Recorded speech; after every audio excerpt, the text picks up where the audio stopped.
Good afternoon, everyone. A warm welcome to the International Conference on Data Analytics and Management. ICDAM 2020 is organized with the objective of bringing together innovative scientists, professors, research scholars, students, and industrial experts in the field of computing and communication to a common forum. The primary goal of the conference is to promote the exchange of innovative scientific information between researchers, developers, engineers, students, and practitioners.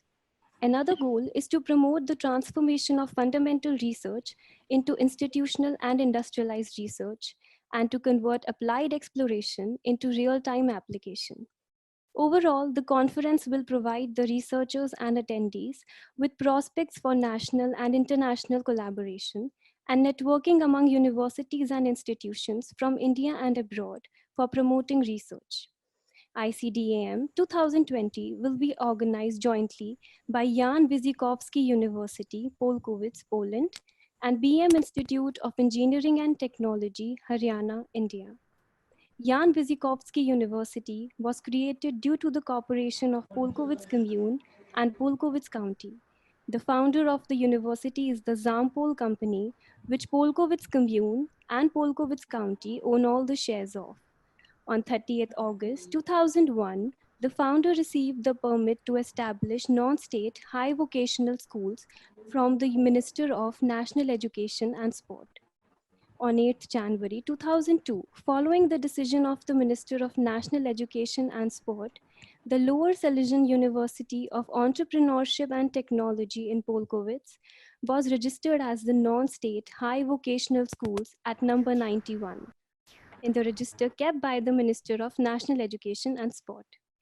On 1st of January 2016, following the consent issued by the Minister of Science and Higher Education, the Lower Silesian University of Entrepreneurship and Technology in Polkowice merged with the Copper Basin High Vocational College in Lubin.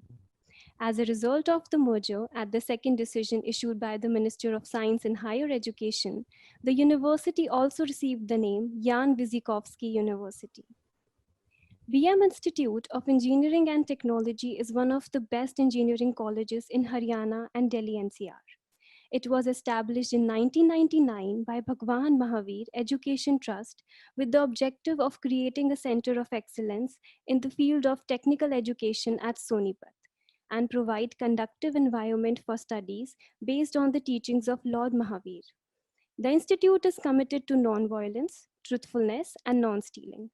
To give right direction and impetus to the institute, the management invited an eminent engineer and educationist, Dr. R.P. Jain, to be the founder director of the institute.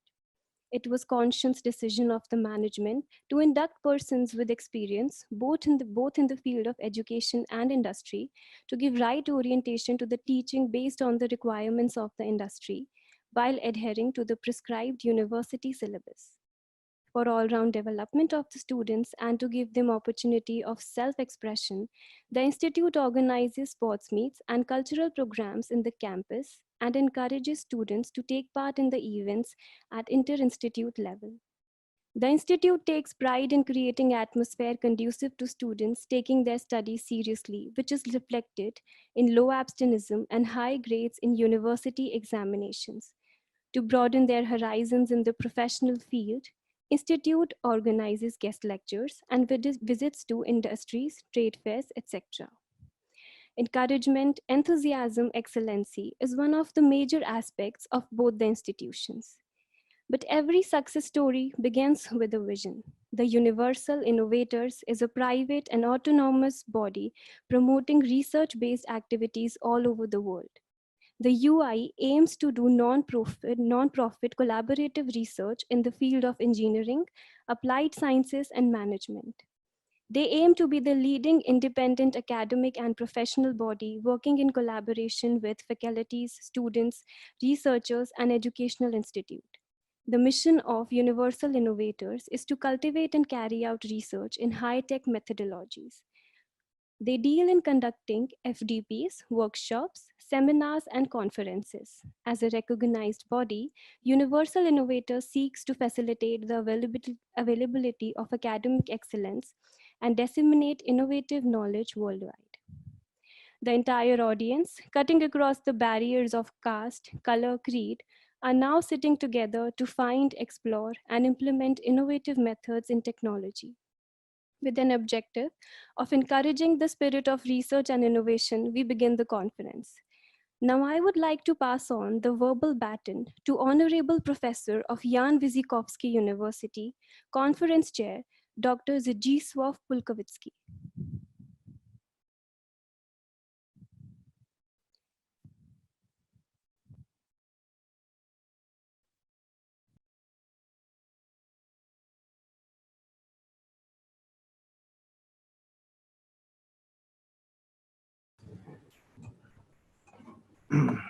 So, dear students, dear professors, I'm happy to, to say that in one moment will speak our rector, Tadeusz Kierzyk, professor of UJW.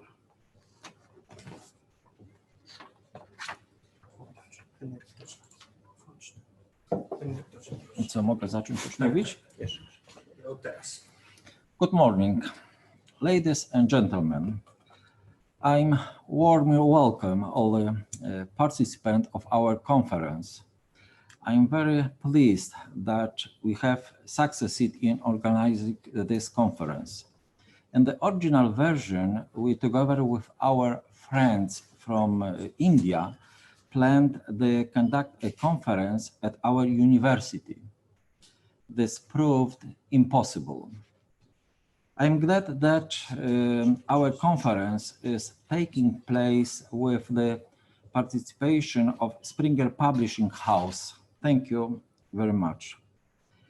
The COVID-19 pandemic prevented us from having a conference at the premises of our university. I hope that next year there will be no obstacle and we will able to show you our university and our region. The university that I have the pleasure leading is a local government university. Its founder is the administrative district of Polkowice. We are the only local government university in Poland. We conduct bachelor, engineering, and master's degree studies.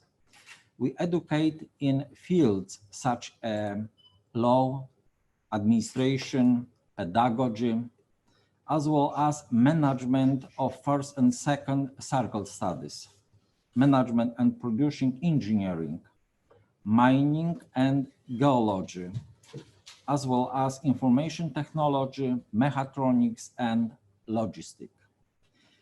We are very much connected with the industrial environment. Our strategic partner is KGM Polish Cooper and International Cooper Producing Group. And second strategic partner, Restrox Bosch company from Germany. Together with KGM Polish Cooper, we will be conducting studies in the fields of mining and geology. Closely, we work out the education program and we will complete student internship, conduct engineering examination, as well as determine the staff conducting studies, and students will be benefit from the scholarship program. We are a regional, prestigious, and highly specialized university. Regional, prestigious, and highly specialized university.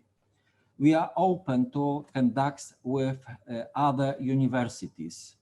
I invite all of you who would like to cooperate with us to our university. We are open to cooperation with your universities and which with each of you individually. We will develop cooperation with our friends from India. As I said, we are also open to other universities from other countries. I would like our conference, apart from scientific aspects, to be an agreement platform for scientists from different countries, different nations, from different parts of the world. Science should connect us. I wish you fruitful deliberation and scientific impressions. Let the potential and power of science pervade our minds, enrich us, and develop us. I consider the conference to be open. Thank you very much.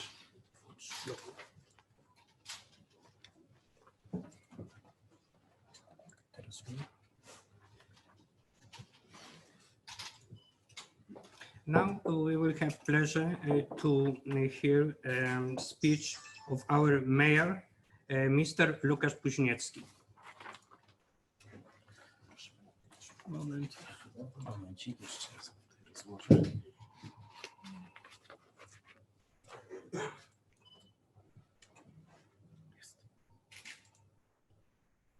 Good morning. I would like to welcome all participation of the Indian-European Conference on Data Analysis and Management. I'm glad that I can take part in it. The Jan Wyzykowski University in Polkowice is the only one of its kind in Poland so far. It's not a private college university, it's sponsored by our community.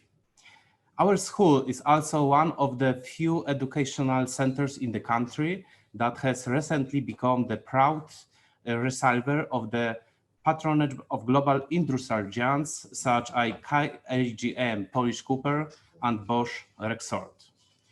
Although it's very important to note that our university has been operating for 18 years, but the biggest progress in this development has been notable of the end of last year, since the last local election. As the new mayor of Polkowice, from the beginning of my term in office, I stood for Jan Wyzykowski University to become a school that educates students at the highest possible level. I also emphasize that the need to develop existing fields of study as well as the need to enrich current, develop exciting. And above all, the adapt the education model in such a way to the skills acquired by students can be used on the labor market. The accomplished this goals, a new college authority was established, led by Dr. Tadeusz Kierzyk as president and Dr. Paweł Greń as vice president. Thanks to great cooperation with these scientists, we have been able to sign several important prestige partnership agreements in recent months, which have raised to prestige of students with the walls of our local university. The most important of them include agreements concluded with AGM, Polish Cooper, and Bosch Rexroth. Both documents set new direction for the development of our college and give a lot of benefits to our students. AGM Polish Cooper, a global Cooper concert, took the patronage of mining and geology. Let me remind you that there are only 4 universities in Poland that educate students on these fields. The content of the agreement signed with AGM Polish Cooper also defines a number of additional cooperation opportunities. For example, students will be able to take part in apprenticeships and internships at plants owned by AGM Polish Cooper. The agreement also provides a scholarship program for the best students and graduates of our local college. For AGM Polish Cooper, this is one investment for the future, an opportunity to try on education to the future employees of the holding. Today, together with you, we are starting the next stage of development of our college. It is the organization of an international Indian-European scientific conference on data analysis and management. I'm convinced that it will take place at a highly professional level, guaranteed by the presence of many scientists. I'm sure that this conference will be also saturated with the spirit of free exchange of knowledge, thoughts, and insight. That will be concluded in an atmosphere of friendship and cooperation. I believe that its organization will be contribute to the future scientific development of our university, strengthen exciting contact, and will be beginning of establishing new relationship. All these values are very important for all residents of Polkowice, which is known as the heart of the Cooper Belt. Thank you very much and see you soon in Polkowice.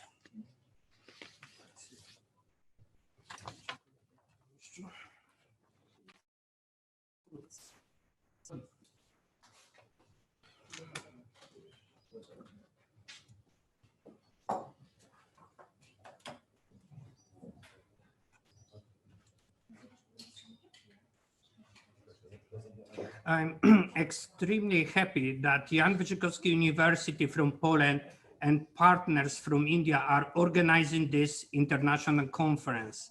I can say that this scientific event aims to bring together academia, researchers, scholars, and industry to exchange information and share experiences and research results about all aspects related to information technology and other important domains. I acknowledge all the partners of the conference, our scientific partner, BM Institute of Engineering and Technology, Universal Inventor, and Municipality of Polkowice, which is supporting us in direct and indirect way. We should be aware that this conference could be not organized without the fantastic commitment of Professor Deepak Gupta and Professor Ashish Khanna from New Delhi.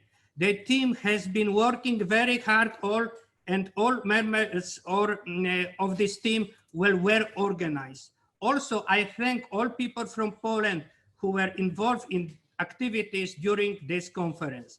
I can add that this conference is treated by us as a milestone in our international cooperation. If pandemic is finished, we will organize, let's say, face-to-face conferences because we really want to interact.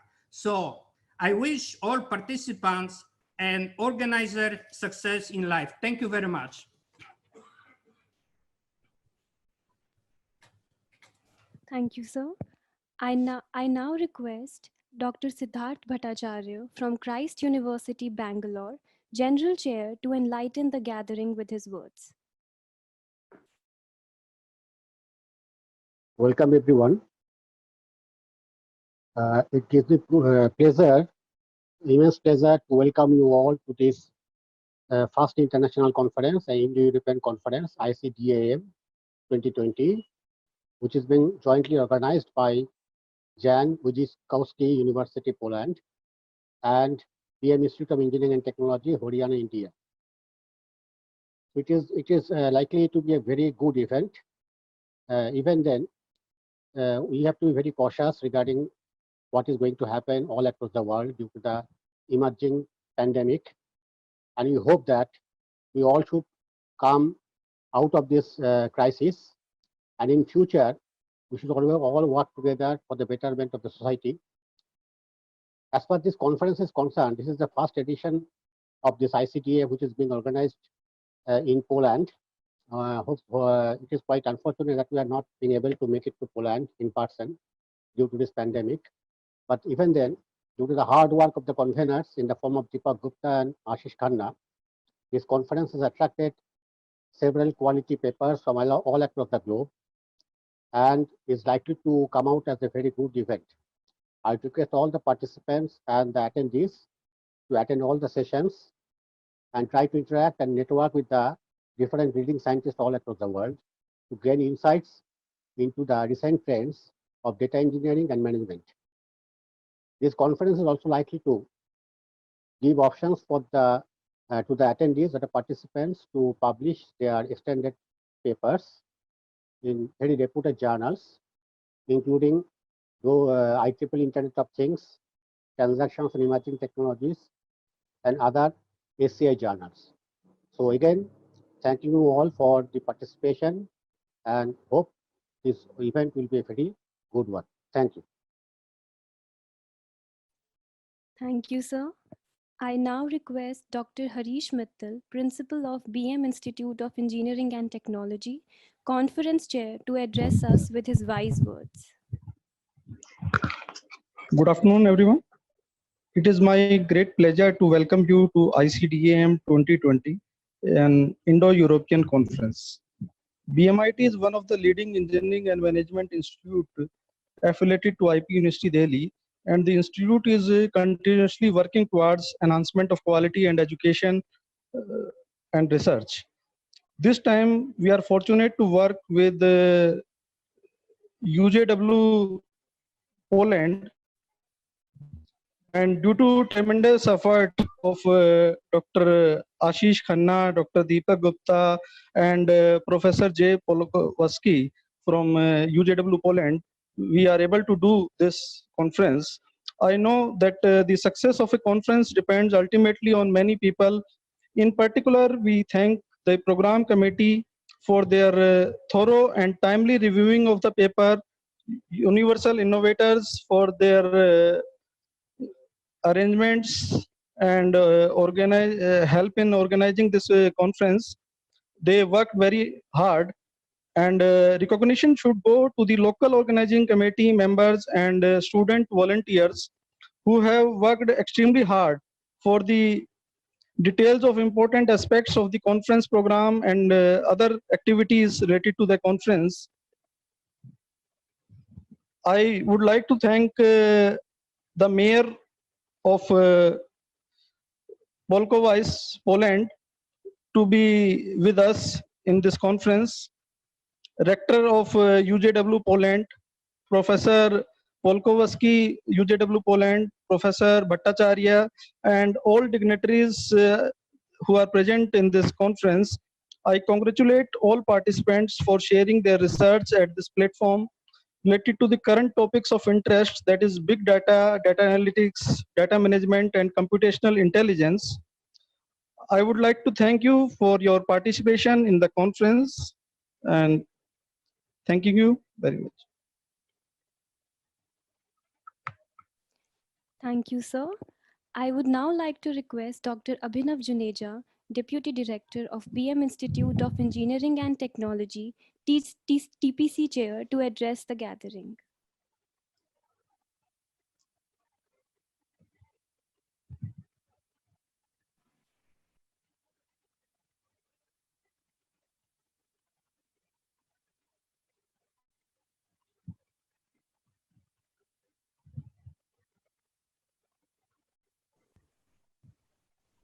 Very good afternoon. I, on behalf of BMIT and ICDAM, welcome everyone to this conference. And I believe that this conference will be adding up some new insights to everyone's quotient. And the coming days will help you out in doing whatever kind of scientific activities, scientific and research activities you are doing. This conference actually was planned to be a very different type of conference altogether, a new type of conference between two teaching organizations in two altogether different locations around the globe. And after this pandemic COVID, we had to just shrink it to a web conference.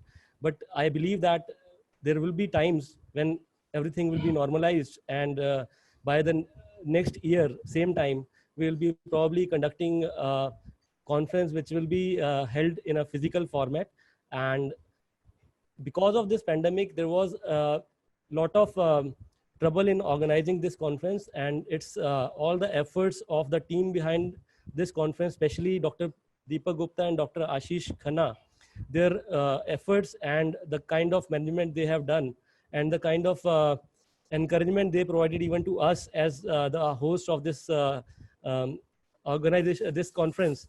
It was commendable, and hats off to them for making such a beautiful show. And I'm very thankful and very honored to be associated that BM Institute of Engineering and Technology is associated with JW University Poland, and we believe that we will have more interactions and more collaborations. Along with this conference, we'll be having some more academic collaborations with the university, so that the students from both the organizations are benefited and they share some common ideas and some common problems. India is now emerging as a hub of AI and data analytics, and we believe that we'll be one of the major players in the coming days around the globe, and people are acknowledging India, and India has recently joined as a permanent member of an AI foundation also. So we are very encouraged, and our students are also very promising in this aspect. So all the participants are, we congratulate all the participants and all the team members behind this ICDAM, and I wish this ICDAM lot of success, and believe that this keeps on repeating and we keep on adding more people contributing to this conference as research authors. Thank you. Thank you, sir. Now I would like to request Dr. Vishal Jain, Dean Academics, PM Institute of Engineering and Technology, TPC Chair, to share his views and wise words.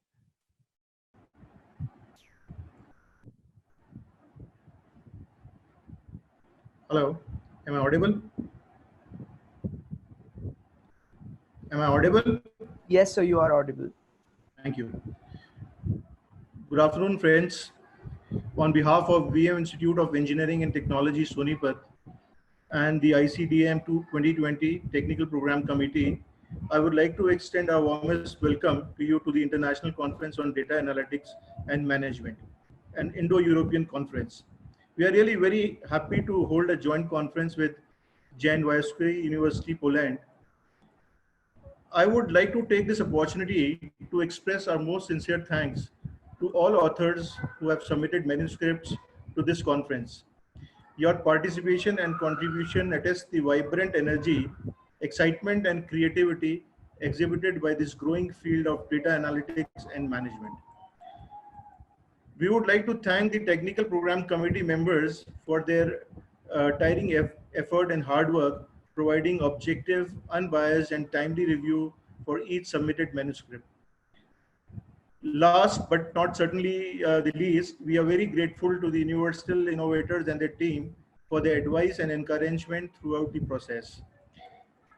We look forward for the similar conference in the near future in collaboration with the University of Poland.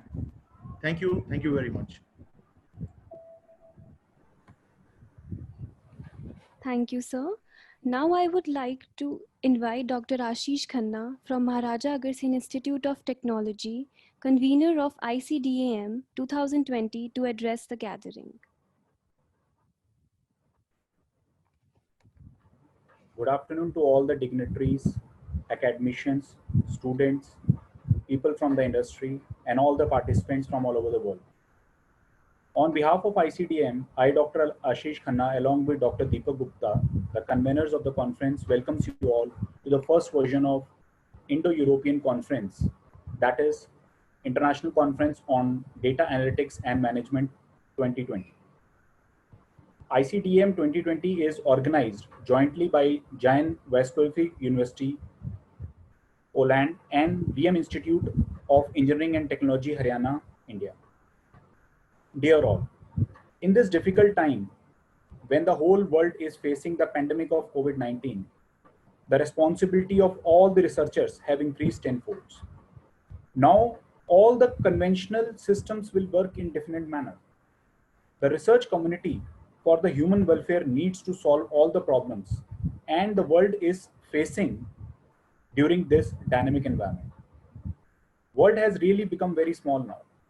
This pandemic has taught and shown us that the whole world is just like a global village, and the actions in any country can really affect the whole world anywhere and anytime.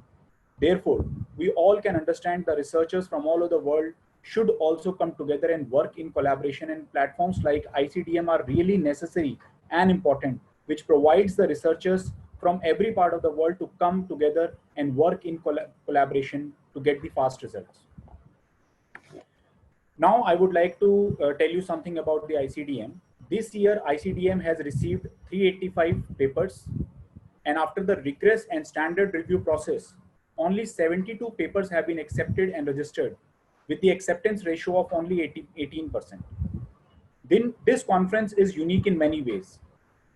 First of all, it is the first version of the Indo-European conference, and all the papers will be published in reputed Springer series. Best extended papers will be sent to SCI and other reputed journals like Transaction on Emerging Telecommunication Technologies, ETT Wiley, which is an SCI index journal with impact factor of 1.25. Sensors, another SCI index journal. SN Applied Sciences, which is ESCI indexed. IEEE Internet of Things magazine. International Journal of Computer Application and Technology, that is of Indoscience, which is SCOPUS and ESCI. ICDM 2020 is the first version of the international conference on data analytics and management. And the papers will be published in prestigious Springer series of lecture notes on data engineering and communication technologies, which is a SCOPUS series. The theme of the conference is data analytics and management. I welcome the mayor of Polski city of Poland and thank him to take out the time from his busy schedule to be with us to encourage us all. We are grateful to Dr. Tedescu from Professor who is from UJW University, Poland, Mr. Rajiv Jain, who is the chairman of BM Institute of Engineering and Technology, Mr. Rakesh Kuchal, manager BOG, that is a BM Institute of Engineering and Technology. Our journal chairs, Professor Genesus, Professor LP, Professor Dr. Siddharth Bhattacharya, and our honorary chairs, Professor Abul Ala Hasnan and Professor Dr. Vaclav Snessel. Our conference chairs, Professor Polwski, Dr. Harish Mittal, Professor Dr. Harish Mittal, the principal, BM Institute of Engineering and Technology, Professor Dr. Joel Rodrigues from Brazil, Dr. Abhishek Sarup from BPIT, Delhi, Dr. Anil Ahlawat from Kite Group of Colleges, and our technical program chairs, Dr. Stansilo from who is professor from UJW University, Dr. Jain from UJW University, Dr. Anna from UJW University, Dr. Abhinav Januja, the Associate Director, BM Institute of Engineering and Technology, Dr. Vishal Jain, who is the Dean Academics of BN Institute of Engineering and Technology. I would also like to thank the technical program co-chairs, Professor Victor Hugo from Brazil and Dr. Gulshan Srivastava from NIT Patna. Our publication chairs, conveners, Dr. Pradeep Kumar Malik and Dr. Akash Kumar Boy from Odisha. Our co-convener, Mr. Mulchand Sharma from Maharaja Agrasen Institute of Technology. Our publicity chairs and local committee members. I would again like to give my special thanks to Professor Polwski, Mr. Aninda Bose from Springer, Dr. Siddharth Bhattacharya, Dr. Abhinav Januja, Dr. Pradeep Malik. Without their support, this conference would have not been possible. At last, I would like to give my special thanks to the participants who have come from the various parts of the world to present and share their research works with us in the coming in this conference. I would also like to thank the students of BM Institute of Technology, Maharaja Agrasen Institute of Technology, and the students and the committee members of UJW University, Poland. Thank you very much. Thank you, sir. Now it's time to launch the proceedings of ICDAM 2020.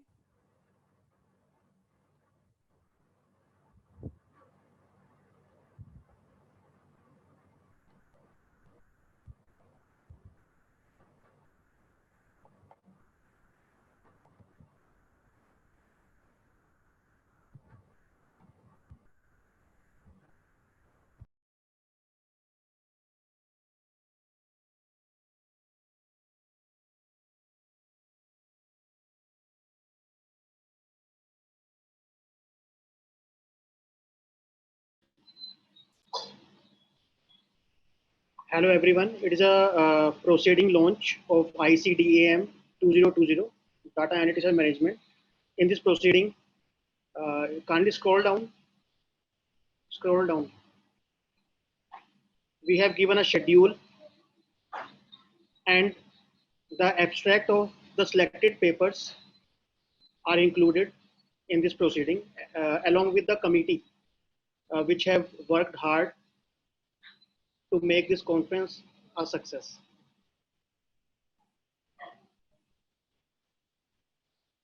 The complete proceeding will be shared with all the participants through chat box. You can download the PDF copy of this proceeding. Okay, thank you.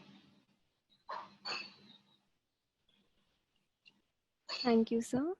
Moving on towards our first talk of this conference, it will be my honor to introduce Professor Giancarlo Fortino from University of Calabria, Italy. Professor Fortino is a professor of computer engineering at the Department of Informatics, Modeling, Electronics and Systems of the University of Calabria. He has a PhD degree and laureate degree in the computer engineering from UNICL. He is high-end expert of China, adjunct and guest professor at the Wuhan University of Technology, high-end expert of HUST, and associated senior research fellow at the Italian National Research Council. He has also been visiting researcher and professor at the International Computer Science Institute, Berkeley, and at the Queensland University of Technology, Australia. He is in the list of top Italian scientists by Y Academy with an H index of 48 and 9,000 plus citations according to GS. He is the director of Smart Pervasive and Mobile Systems Engineering Lab at UNICL and co-director of 2 joint labs on IoT technologies established with Wuhan University of Technology and Shanghai Maritime University, respectively. He authored about 450 publications in journals, conferences, and books. He is currently the General Chair of IEEE International Conference on Human-Machine Systems 2020 in Rome. He chaired about 100 international conferences and workshops, organized 60+ special issues in well-known ISI-impacted journals, and participated in the TPC of about 500 conferences. He is the recipient of the 2014 Andrew P. Sage SMC Transactions Paper Award. He is co-founder and CEO of SensisCal, a spin-off of UNICL, developing innovative IoT-based systems for e-health and domotics. He is the chair of the IEEE SMC Italian chapter, member at large of the IEEE SMCS, member of the IEEE Press Boards of Directors, and founding chair of the IEEE SMC Technical Committee. I welcome Professor Giancarlo Fortino, and he will deliver his talk on topic, Agents Meet the IoT Towards Cognitive and Interoperable Ecosystems of Networked Smart Objects.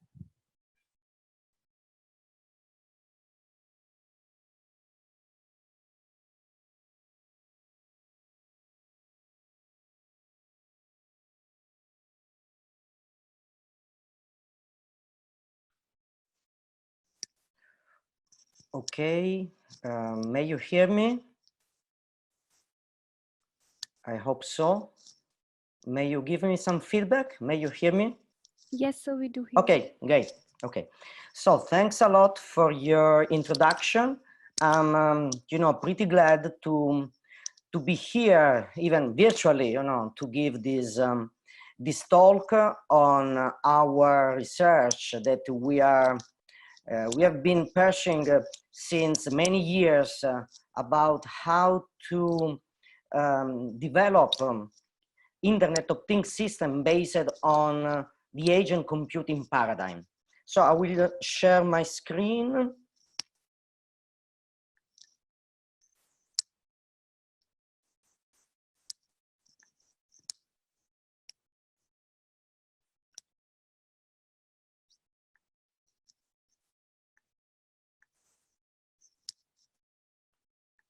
Okay, should be online right now. Okay, hope you can see the slides. Okay, so the title of the talk is related to agents meet the IoT. So this is something that, as I told you, we are focusing since many years. So our approach is based on the multi-agent system paradigm in order to organize ecosystems of cognitive and interoperable smart objects. So I will give you first some basics about what is, for me, for us, Internet of Things, what is our perspective. That is, I would like to say, different from the usual networks-oriented perspective. And then I will show you the methodology we developed in order to deal with ecosystems of smart objects. And then I will briefly discuss about a use case we developed at our university in order to highlight, the major advantages of our methodologies, but also we will discuss about possible drawback and how to improve the methodology in order to deal with big data, in order to deal with amount of data streams, but not just data streams, amount of data that could be produced by IoT ecosystems. So you can find more information about agent-based IoT in my 2 papers published in IEEE System and Cybernetic Journal, magazine, and Future Generation Computer System. So in the slides, you can find references to publication and also to my publication in this area. So first of all, let's start from a definition of Internet of Things. Again, this is just a definition. It means that there is no standard definition yet. As you may know, there are several standardization efforts promoted by IEEE, but also promoted by European Commission. One among all is IoT consortium, putting together many actors and stakeholders of IoT in Europe. But let's start from this definition that is maybe the most understandable one. IoT is a network, worldwide network of interconnected objects, heterogeneous objects. They could be sensors, actuators, smart devices, smart object, RFID, embedded computers, and so on and so forth. An important characteristic is that they need to be uniquely addressable and based on standard communication protocols. Okay, as you may see, this is a very network-oriented definition. Okay, so IoT is seen like a network. Okay, a huge network. Let's say an evolution of the current internet. So you can find on this network whatever thing could be connected and whatever thing with which we'd like to interact. Okay, it's important to underline that we need to use communication protocol, standard communication protocol. Of course, this is a definition that is a network-oriented definition. The definition I'm going to give you is much more related to distributed systems, okay? Not just to networks. Because I come from, the distributed system world, even though I got many publications in the area of computer networks. The focus, the concept on which I will focus is the concept of smart objects. It means real world objects of everyday life.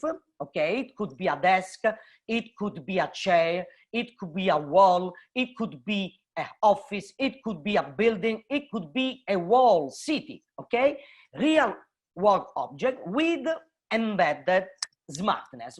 So with a set of capabilities, a set of capabilities that are needed in order to compute, in order to communicate, in order to sense and actuate. So in this direction, our IoT devices, our IoT things are smart things, okay? Because they got possibility to even do complex tasks, okay?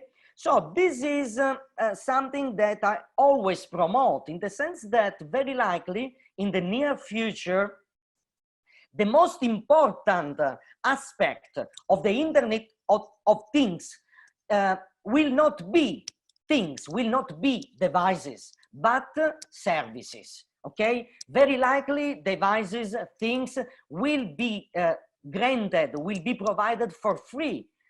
Imagine to a car, okay? Now you have to buy a car. Maybe in the near future, you will not buy a car anymore.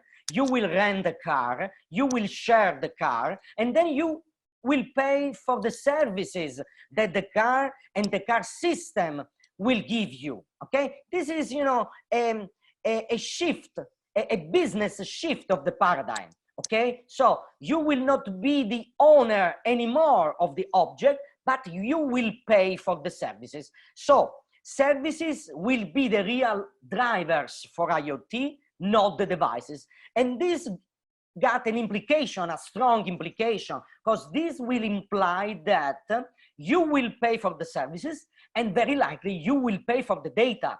So if you have to access to big data, you have to pay for the data. So this is something that will change, in my opinion, will change our life, okay? So we will not be anymore owners of the object, but we need to pay for the services in order to use them.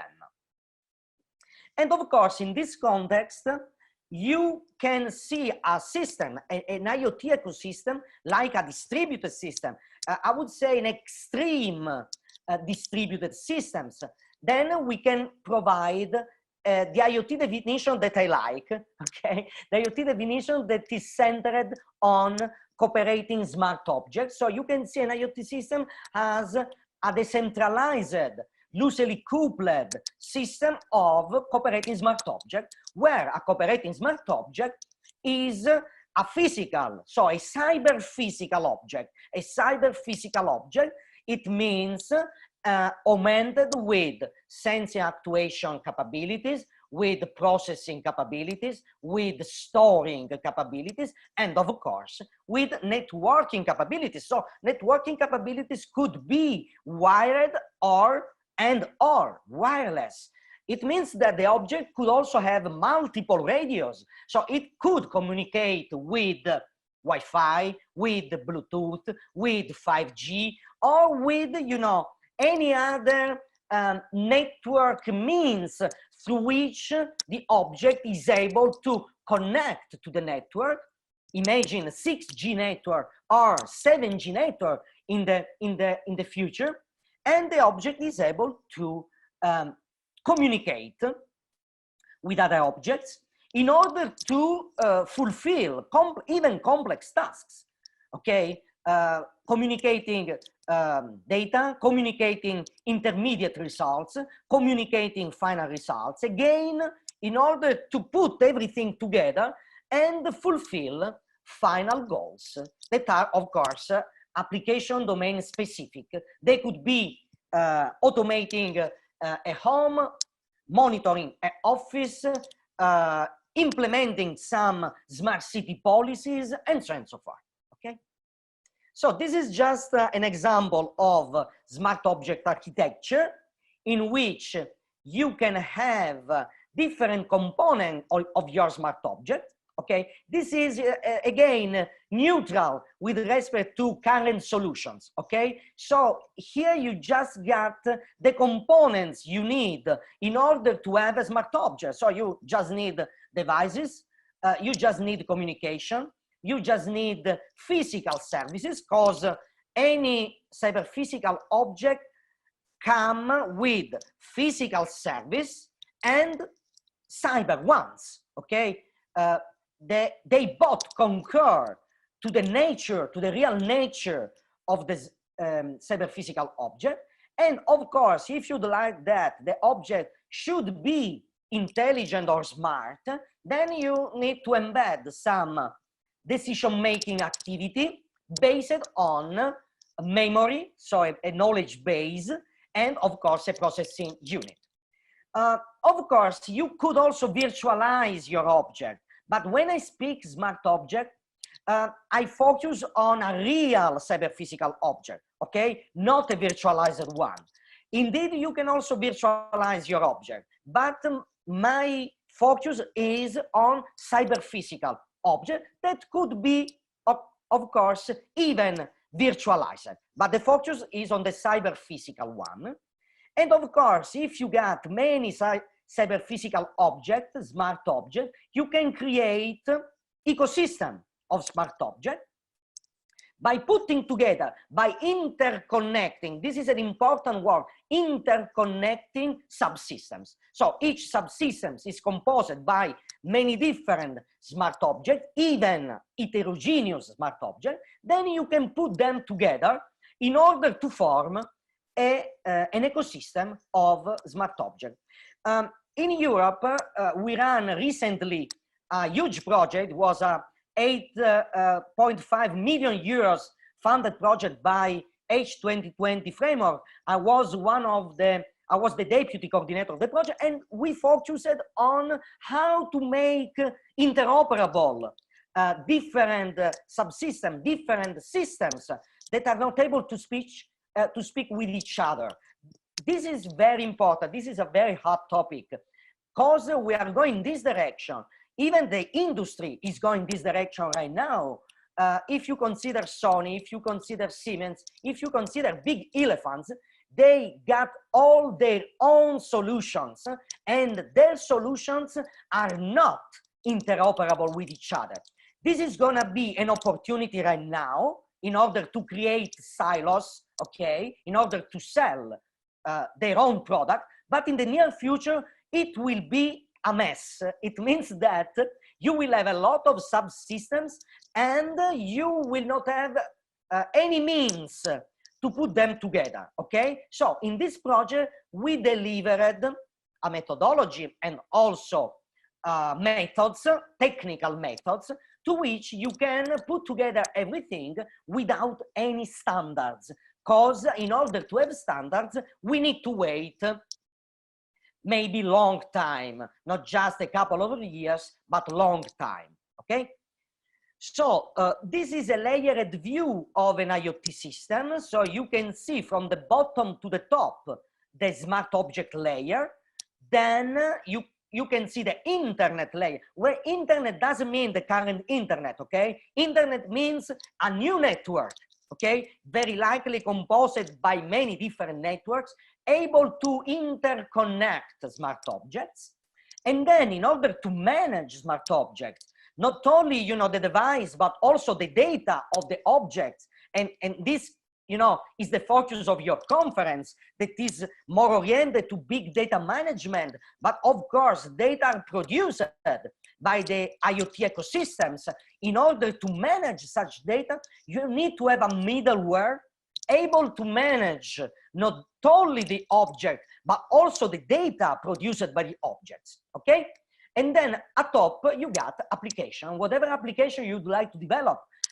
It could be an application related to smart city. It could be an application related to home automation. It could be an application related to smart grid, and so on and so forth, okay? So these are 4 layers. In each of such layers, you got, of course, a lot of protocols, a lot of mechanisms, a lot of methods, and so on and so forth. And of course, you could also think about system scales, because you can create a very tiny smart object, or you could create a very extreme scale smart object, like, you know, a smart city. In a smart city, if you think about, you know, a Chinese city or even Indian city, I think about Beijing or Shanghai. They are huge city with 20 millions of people inside, and with millions and millions, trillions of objects inside. So in the near future, such kind of ecosystem will have a really extreme scale, will produce not big data, but extreme huge data in just 1 second. Okay, so this is something that we need to understand, we need to think about, because in a little while, big data will be turned in huge data, and the huge data in extremely huge data, okay? And then we have to think about what are the scales of our system and propose new methodologies and methods able to provide scalable, this is an important word, scalable and elastic, because elasticity is very important. Scalable and elastic methods to deal with architectures and data in a combined way. So you see, from a smart pen, I can have a smart body, I can have a smart car, I can have a smart building. So the physical dimension will be increased or decreased, and also the density of the objects you got inside your area could be sparse, could be dense, could be extremely sparse, could be extremely dense, okay? So it means that you need to provide, again, a middleware and mechanisms in order to cope with such kind of diversity in terms of architectures, in terms of data, okay? And of course, this comes the middleware, because of course we cannot develop such kind of systems by scratch. It's impossible. I don't have to write a couple of lines. I don't have to involve a couple of hardware objects, okay? I need to write down a lot of codes, even heterogeneous. I need to involve a lot of objects and subsystems that are heterogeneous. I need to deal with big data, even huge data. So I need to have a middleware able to support my development process. What's the state of the art? The state of the art is pretty embryonal, I would like to say, because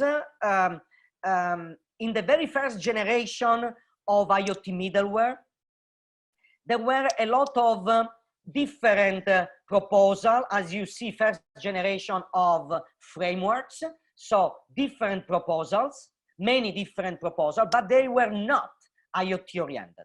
Then in the second generation, you can see specific proposals belonging to different area, academic area, industry area, project area, but you can see just 4 of them as Ubicom, FedNet, Smart Products, Ecoso. Ecoso is our middleware. We also developed a middleware based on agent. I will give you just some information about Ecoso. And then we tried to, in a paper that was published in a book of my series, that is the only Springer series on Internet of Things.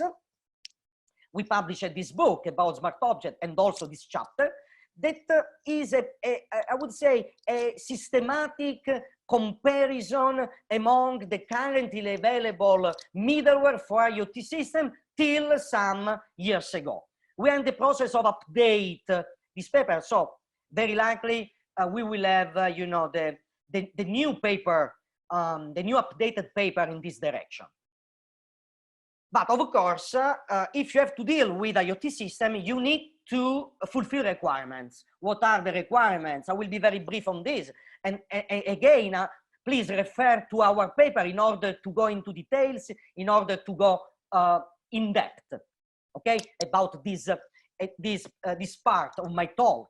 So requirements refer to system level requirements and things level requirements.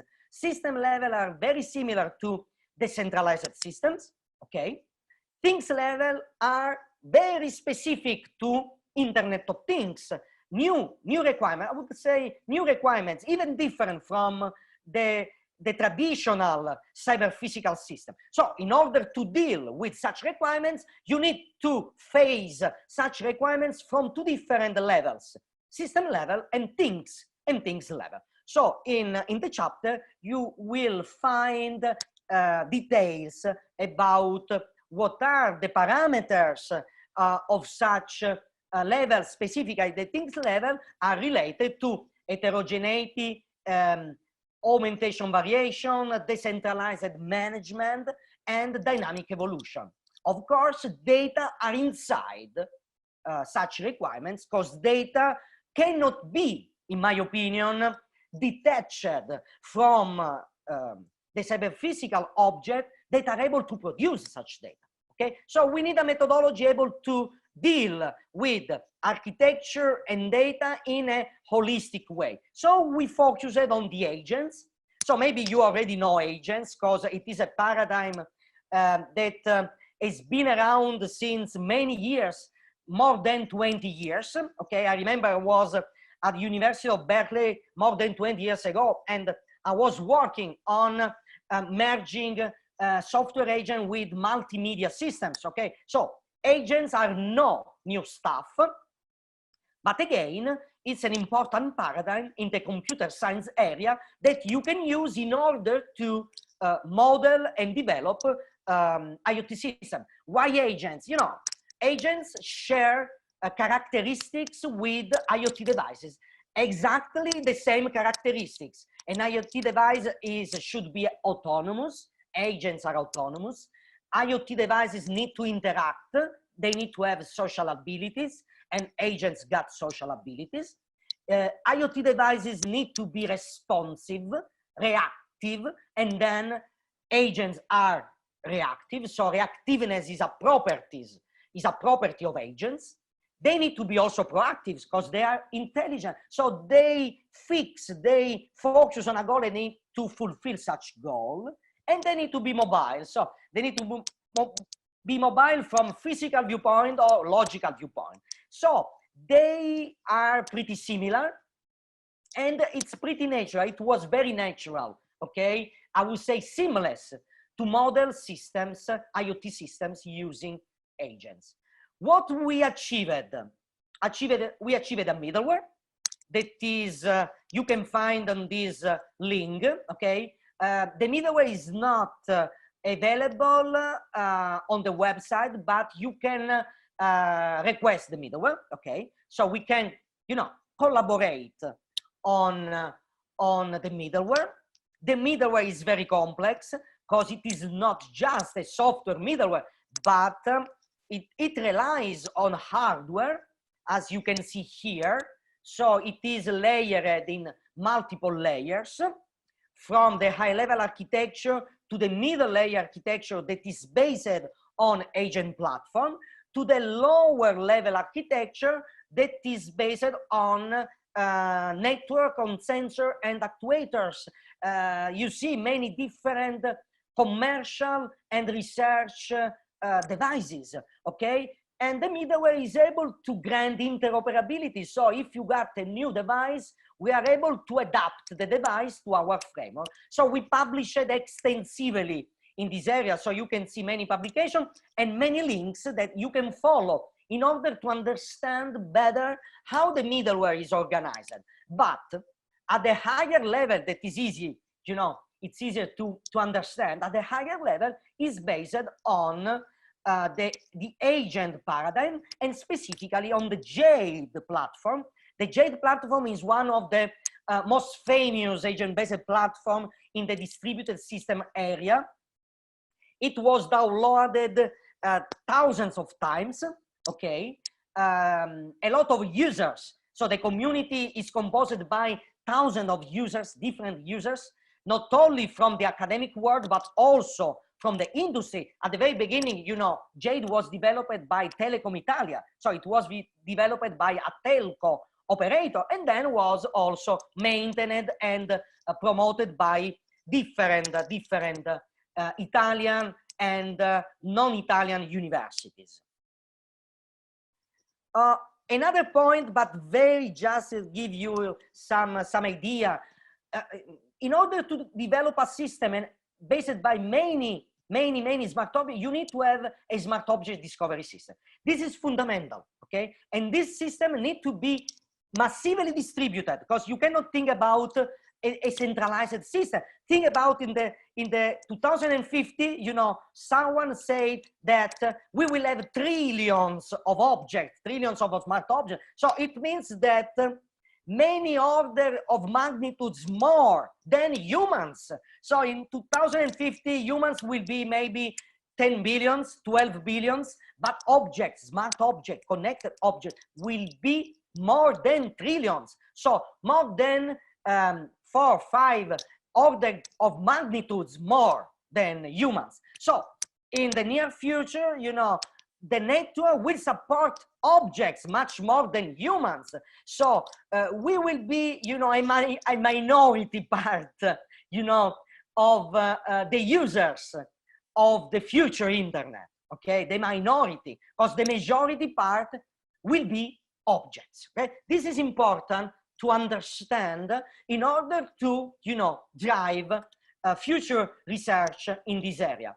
And with this topic, I will conclude my talk, because in order to create IoT systems, you cannot start by scratch.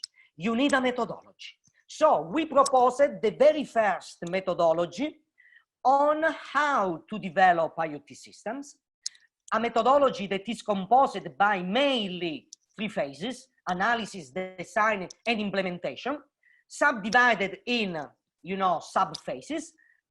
You can find any detail in the paper you see below that was published in a very good journal. It's a top-level journal. It's a IEEE Transaction System and Cybernetic Systems. It is currently a highly cited paper. We received many citations in just 1 year. Okay, so it is a highly cited paper right now. And this is, you know, the process of the methodology. So you start with an analysis phase, then you proceed with the design phase, then with an implementation phase. In the analysis phase, you use analysis meta model in order to create one or more instances of your system at the analysis level.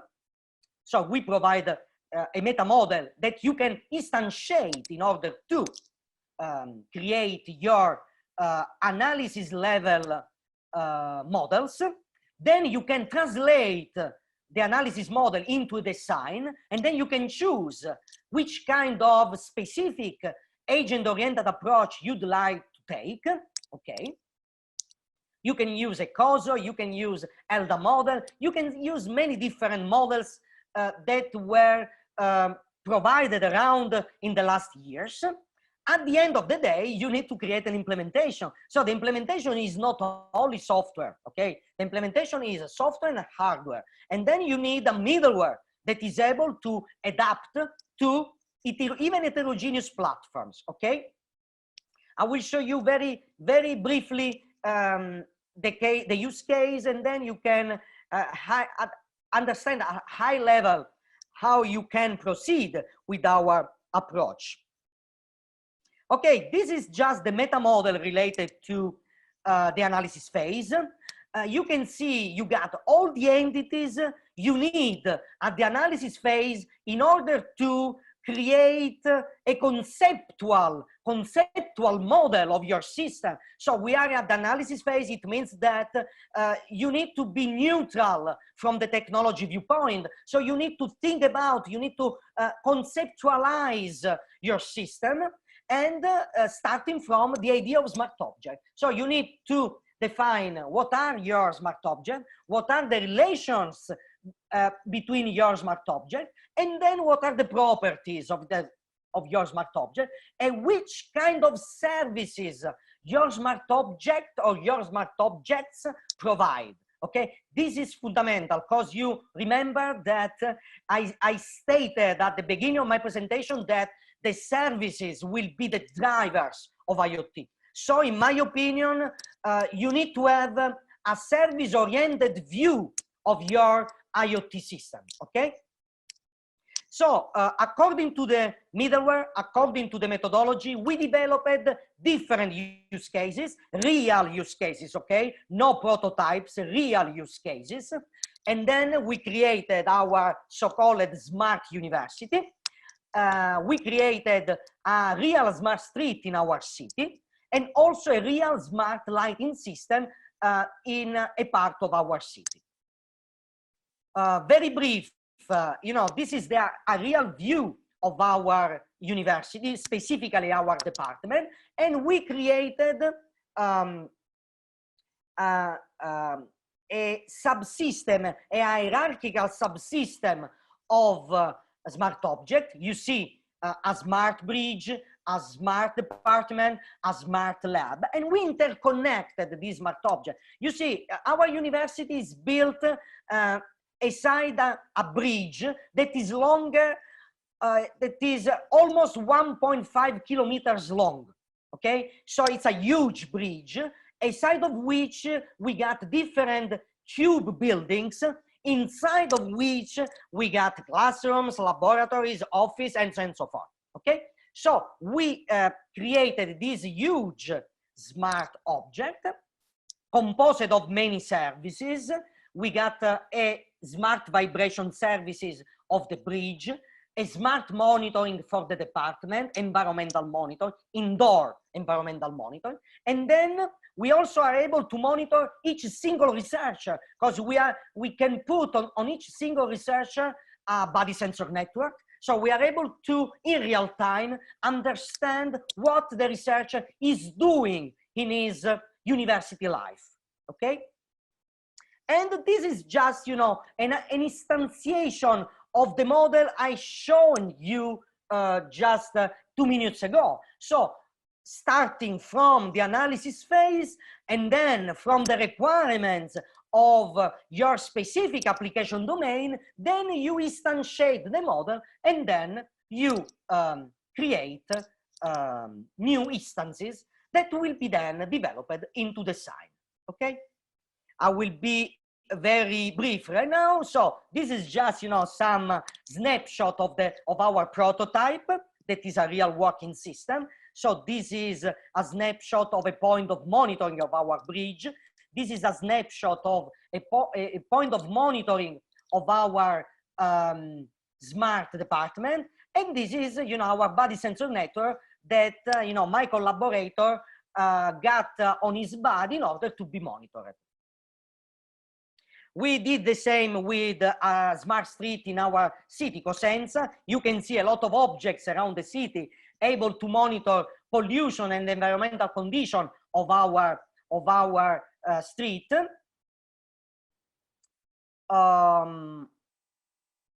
And of course, before concluding, I'd like to say that Smart Unical, Smart Street produce a lot of data, okay? What's the solution we used in this direction? The solution was what we call hybrid cloud. So we defined two-level clouds in order, from one side, to be privacy preserving, from the other side, to be open, okay, for people who would like to use, for users who would like to use our data, okay? So in this case, both Smart Unical and the Smart Street solution are partially open. So some data that we cannot expose are stored in a private cloud.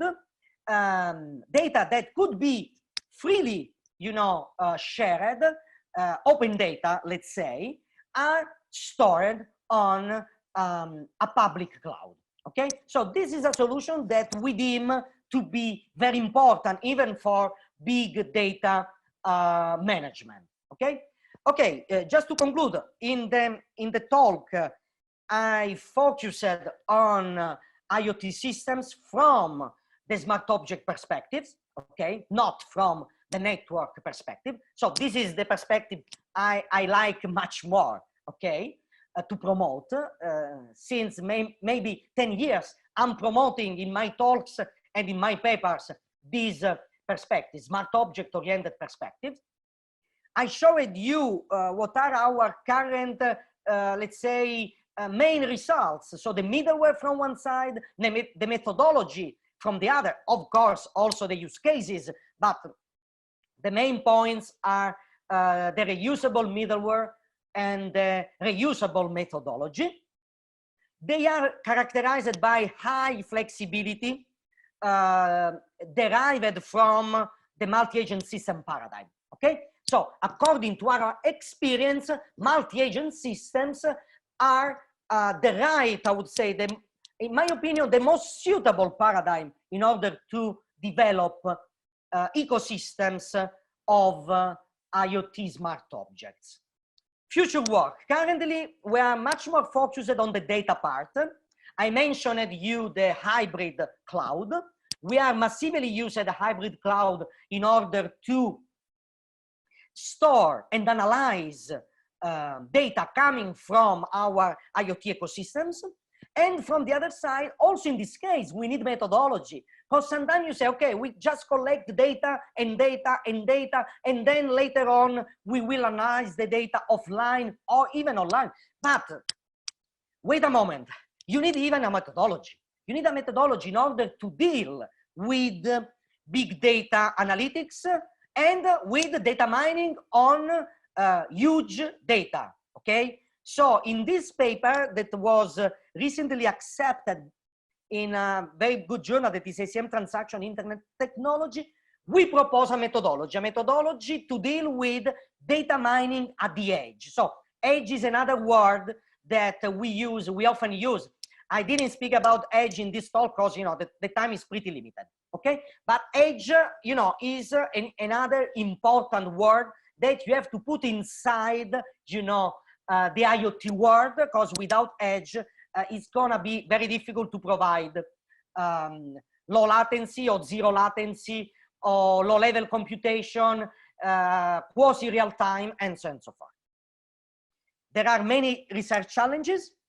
Some of those I already mentioned, you know, hybrid clouds, data mining at the edge, but even other challenges, okay, related to how to develop systems in order to make them more interaction, human-machine interaction. You know, at the introduction, you know, the colleague who introduced me said that I'm the general chair of the conference, IEEE conference, Human-Machine Systems. This is the very first edition. This time, as yours will be delivered, of course, online, because, you know, COVID-19, you know, limited us a lot, limited our mobility, but human-machine systems will be, in my opinion, the future, because again, in 2020, we will have trillions of machines interconnected by networks, interacting by networks, and we need to understand how to interact with such machine. So human-machine interaction in the IoT era is one of the most appealing research challenges. Thanks a lot for your attention.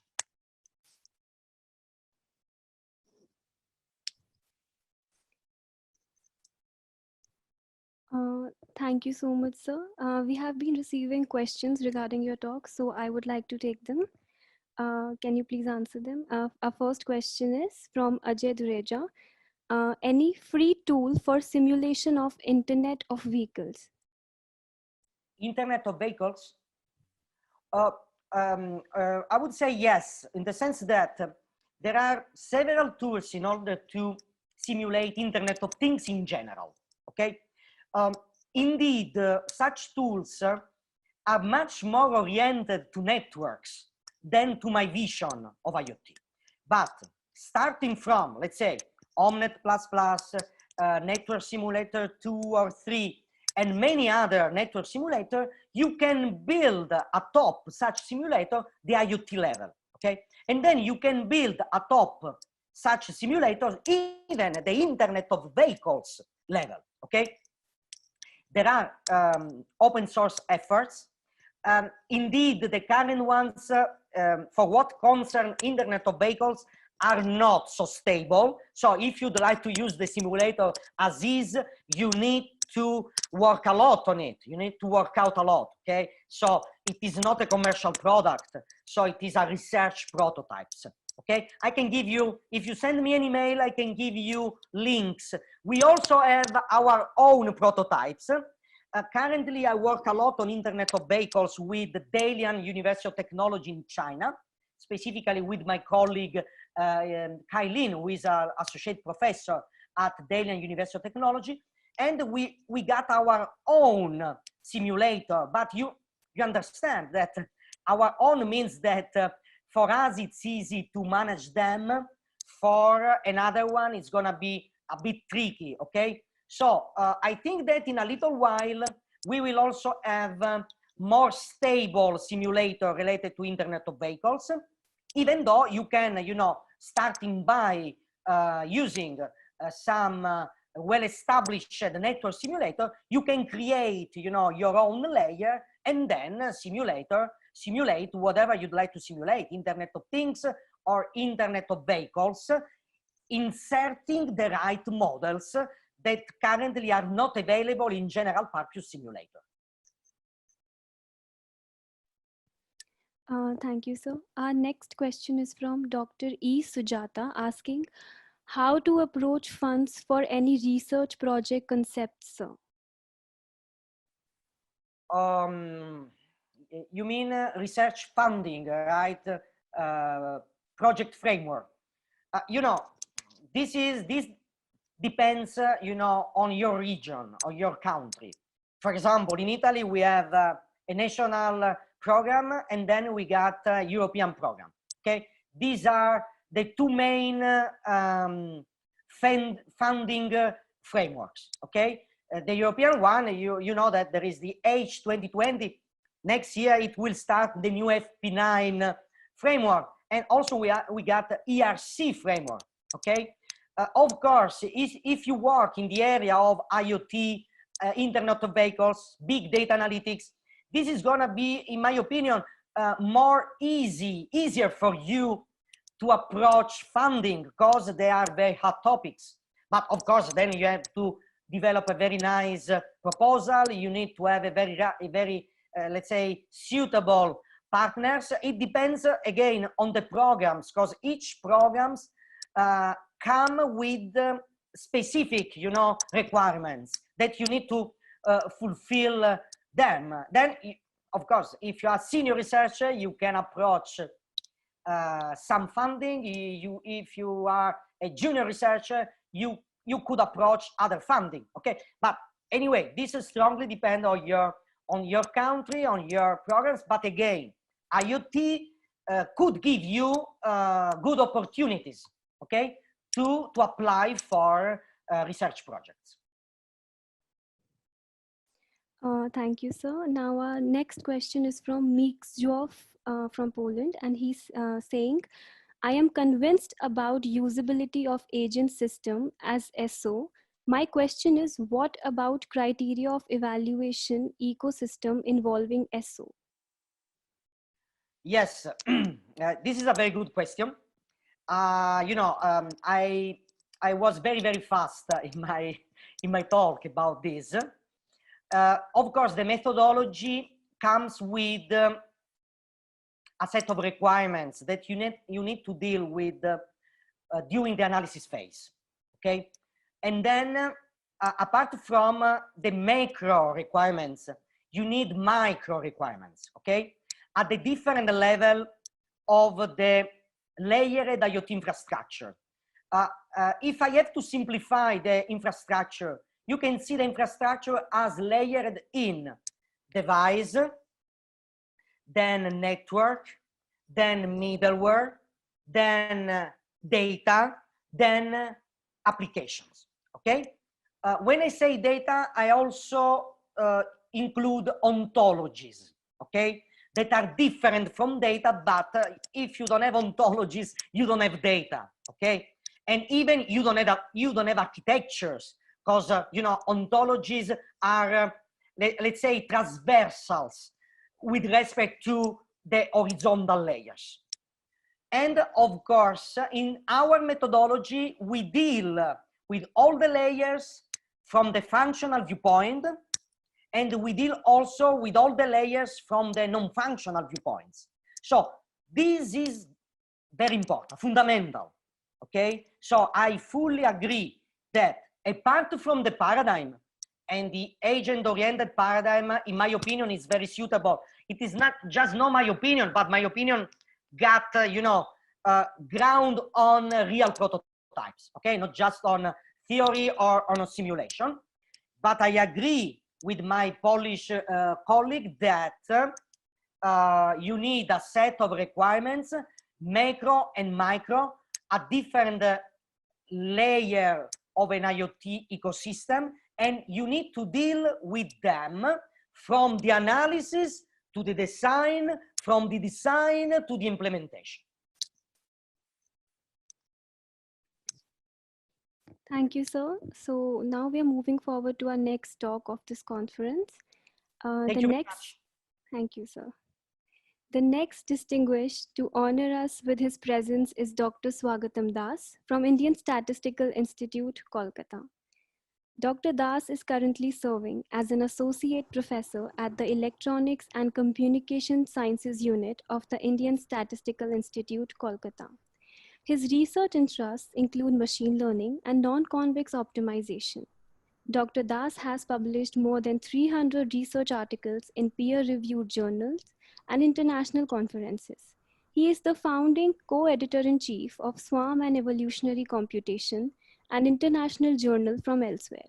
He has also served or is serving as the associate editor of the Pattern Recognition, Neurocomputing, Information Sciences Array, IEEE Transaction on System, IEEE Computational Intelligence Magazine, IEEE Access, and so on. Dr. Das has 18,500 plus Google Scholar citations and an H-index of 64 till date. He has been associated with the international program committees and organizing committees of several regular international conferences.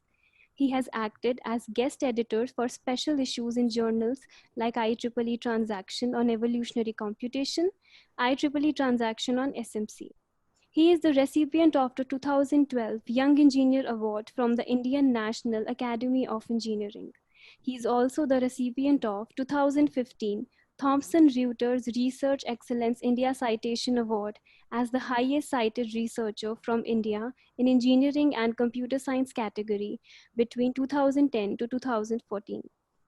I am pleased to welcome Dr. Swagatam Das, and today he will be sharing with us his expert opinion on differential evolution, a brief introduction, and relevance to optimization for data mining.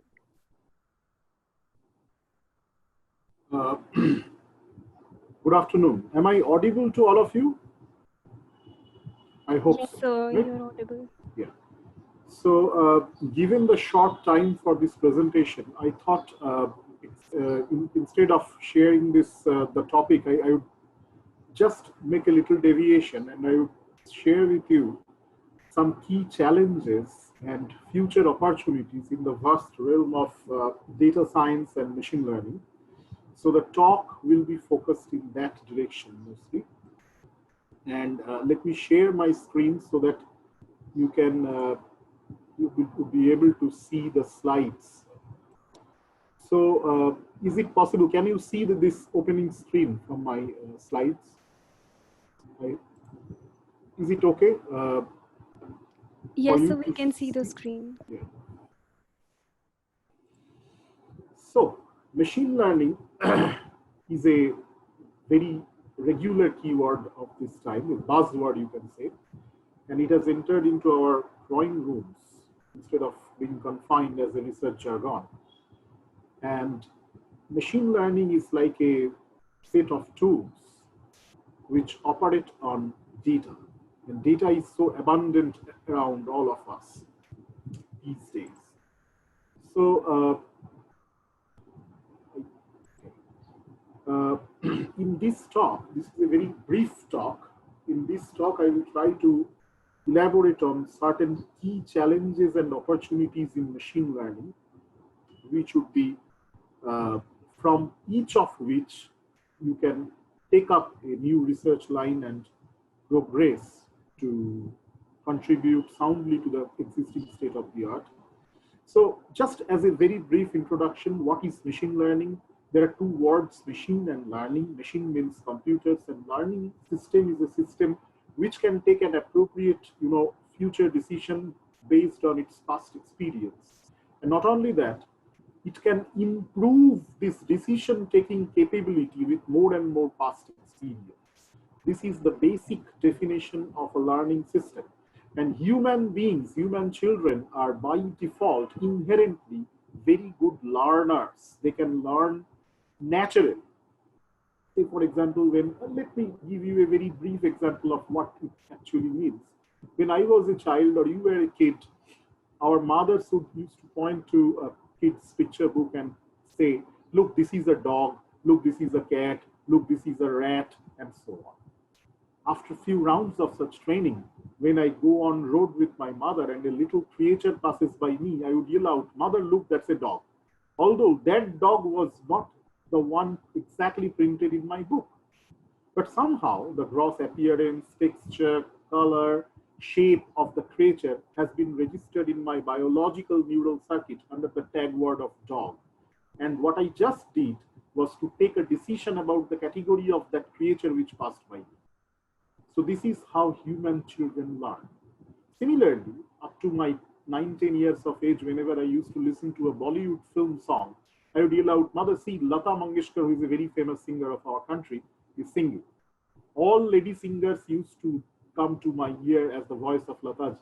But then, as I grew up more, in my 13s, 14s, I used to listen to many more playback singers, female singers.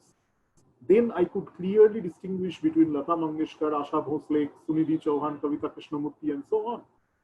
But this learning capability, I cannot directly, import to some other machine or some other human being. If you ask me, how can you distinguish between the voice of Lata Mangeshkar and say Celine Dion? Write a paragraph on that.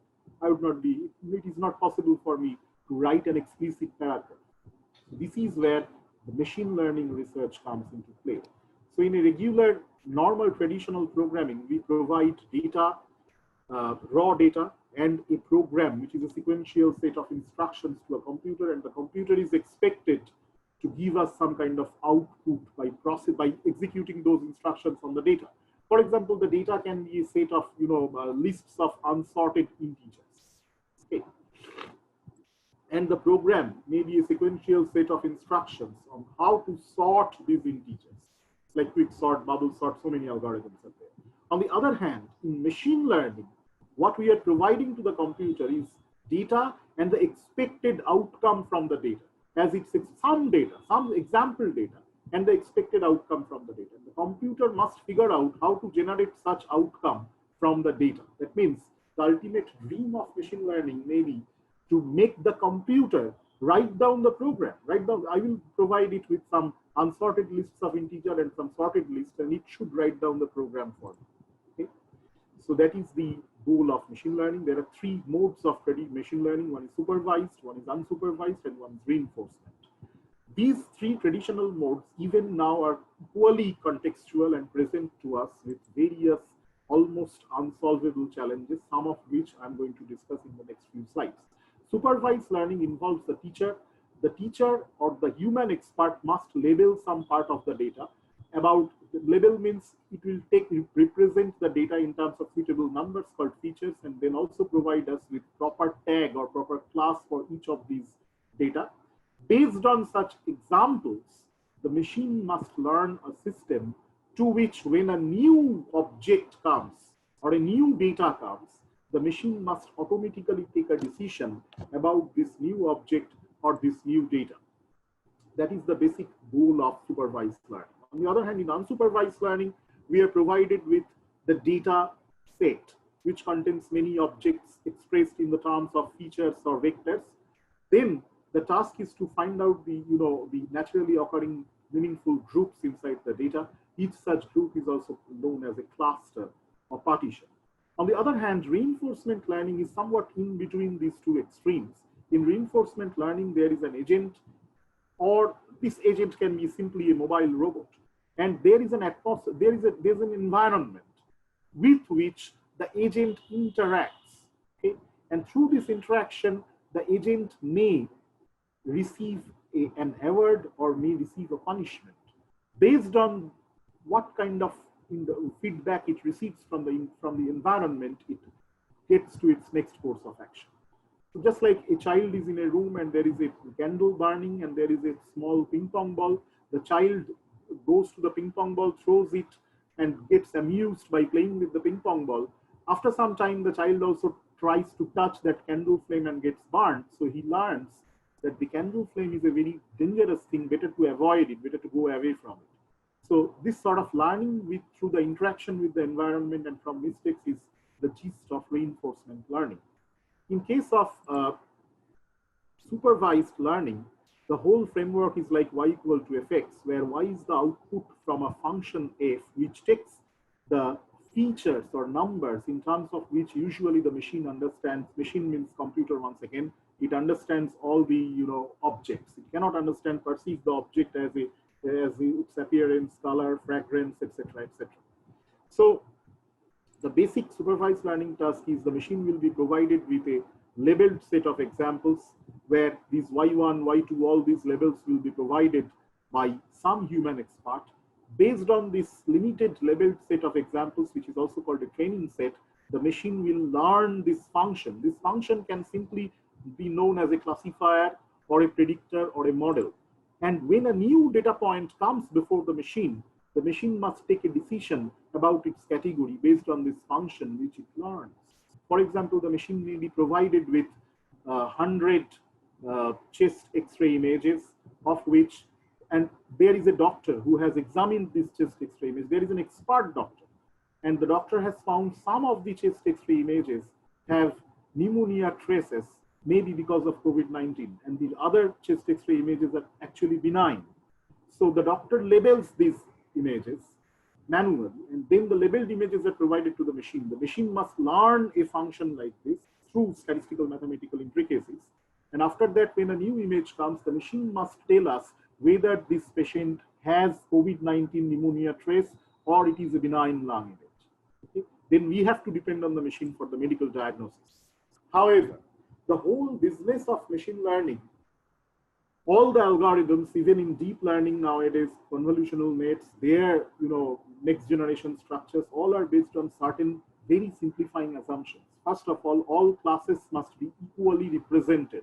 That means in the training set, samples from all classes should uniformly cover the data space and should also provide us with the intricacies, various types of complexities of each classes. If the samples come from a biased portion of the data space, then it may not cover the whole data space. And then the learning over those unexplored areas of the possible data space remains very weak. It's like you are going to sit for an exam and you have practiced only 5 sums from a particular chapter. On the other hand, you might have practiced 50, 100 sums from other chapters. So in that particular chapter, your learning will be very weak and your confidence will also be very weak. So in your examination hall, when you find a hard question from that chapter to which you didn't pay enough attention, probably you will make a mistake in solving that question. Okay? So all the classes, we assume, regular machine learning assumes that all the classes are equally represented, all the sub-concepts within given classes are equally represented. All the classes have similar class conditional probability, especially the training data and the test data are sampled from same distribution function, which may not be true. The distribution may vary with time and may get changed. We also assume that all the feature values are defined for all the members of the data set and all the feature values are recorded. They are all known, which may not be the case in reality. Therefrom, the challenges come. Okay? So life is hardly so easy. So that's how the data, which machine, see, data is the oil, okay? Data is the new oil, and the machine learning tools are like the diesel engine, the engines which use this oil as fuel. So data, if the oil is not very good, if the oil is corrupted, which is most often the case in reality, then the engine cannot function properly. It faces additional challenges. How to get rid of that? That is the subject of this talk, basically. So data irregularities underline all these intricacies in data. And there are two types of data irregularities which you can find in our survey published in Pattern Recognition Journal. First type is distribution-based irregularities, where the most dangerous type is obviously class imbalance. What is class imbalance? Class imbalance problem is representative samples in the training set from in one class, which is probably the most important class, are very few, very few. Okay? In fact, in 1 year back, I was doing a project with the National Payment Corporation of India, NPCI, which is a consortium of banks in our country. And they have a huge set of servers. Whenever there is an online transaction in India or between India and abroad, a record of that transaction is stored in the NPCI server. And I mean, if I gift some gift item to my wife, even that record is stored. And in the record is a 64-dimensional vector comprising of various fields. And every year, Indian banking sector loses huge amount of money because of fraudulent transactions. If a genuine customer can report a fraud transaction to the bank has to, pay some compensation to that particular person. Our job was to demarcate between fraudulent and genuine transactions from the existing records in NPCI database. And every day, do you know how many transactions the NPCI database record? It's of the order of normal time. Obviously, I'm not talking about the lockdown period and so on. In a normal, regular time, the number of transactions recorded by the NPCI database is of the order of 2 crores per day. 2 crores, 2 into 10 power 7. Okay, so 20 million. Out of the 20 million transactions, how many are fraudulent? So it is a 2-class classification problem. You have 2 crore transactions or 20 million transactions. You have to divide it into 2 groups: fraudulent, genuine. You have to accurately find out the fraudulent transactions. And how many fraudulent transactions per day? 10,000 to 15,000. So can you compare these two numbers? 20 million versus 10,000. So one class, the target class, is very small and very ill represented. Okay. So when such situations come, it's like you are showing very few samples, you are practicing very few sums from a chapter, and you are expected to do all sums rightly in an unseen examination from that chapter. It's almost impossible unless you take some special measure. Okay. So this is the class imbalance problem in machine learning. Similarly, class Q problem is a problem where the classes have very different probability distributions from where the data might have been sampled. And when such intricacies come, our machine learning systems look like this. They become confused and they become, they fail, start failing, all the traditional machine learning algorithms. So there are various data irregularities. As I said, feature-based irregularities means some of the features may not be well recorded. Some of the features may be corrupted, may come with noise. When such situations come, our machine learning systems become confused. And if we look at the traditional machine learning systems, who fears whom? If you look at a traditional artificial neural network, they're very, very sensitive to class imbalance. Small disjuncts means small clusters of the other class within the main class. Similarly, k nearest neighbors are very sensitive to class imbalance, small disjunct, absent and missing features. But they are usually immune to the class distribution skew because they do not make any assumption on some given distribution of each class. Bayesian inference, which is one of the most traditional statistical learning systems, they are also very sensitive to class imbalance, small disjuncts, etc. Decision trees do not use all the features together. They usually start partitioning the existing data on the basis of one feature at a time. That's why they are inherently immune to feature missingness, but they are also very sensitive to class imbalance. Max margin classifiers, support vector machines and its variants, these classifiers are less sensitive to class imbalance, but they are very much affected by class distribution skew, absent features, missing features, and so on. So nobody is actually free from the curse. So class imbalance, as I said, there are many real life examples where class imbalance comes up, like credit card fraud detection, detection of oil spills from satellite images, insurance risk modeling, hardware fault detection, all the practical data sets, disease detection. In medical diagnosis, usually you want to diagnose a patient whether he has a lung cancer or not from the lung CT images. Usually the diseased sample, the cancerous samples are very few, and the benign samples are very large. So in all these scenarios, class imbalance is a major cause. Usually the class imbalance problem is handled either at the algorithm level or at the data level. Okay, so this is a widely used example of detecting the phishing email. Suppose you have an email spam filter. Phishing email means the email will say you have won a huge amount of money in lottery, and you need to provide all your credentials, details, passport numbers, then to get the money. If you do give out all those things, your identity will be simply stolen and your computer will be hacked and so on. Okay, so usually if your spam filter, so see the intricacies. If your spam filter records, say for example, 100 emails one day, or usually it's a very small number, the actual email number is much bigger.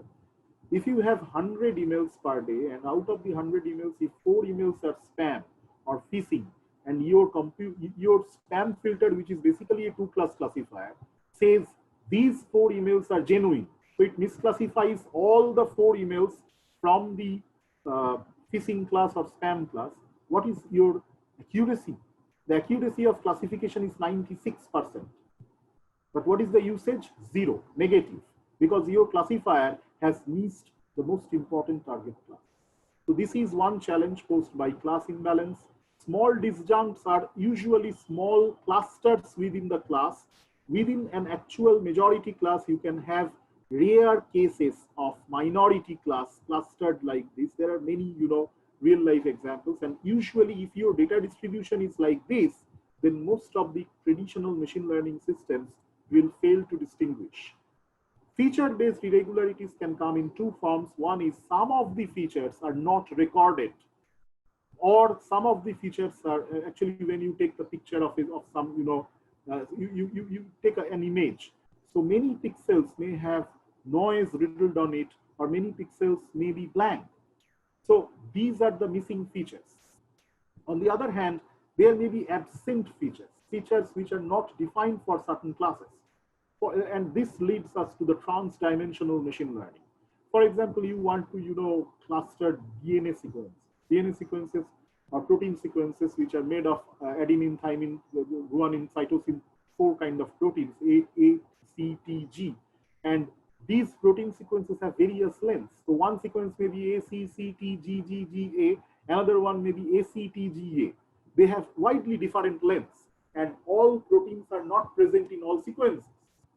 So this is an example where some features are absent for certain amount of data. Handling these 2 situations is a very big challenge even for deep learning neural networks. There are various types of missingness on which our complexity also increases. For example, missing completely at random. This is a scenario where we say, okay, missing completely at random means, just for an example, which features are missing, you cannot predict.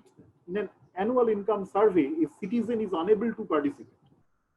He should have come, but his field is blank because probably he has missed the bus or there was a traffic disruption.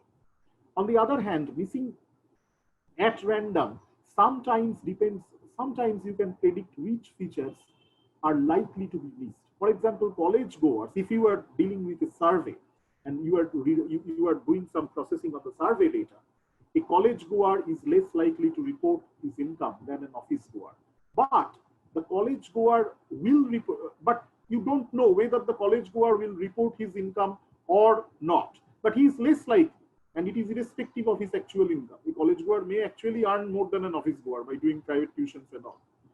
Similarly, missing not at random, where you can actually deterministically predict which features are missing. For example, people who earn less are less likely to report their income.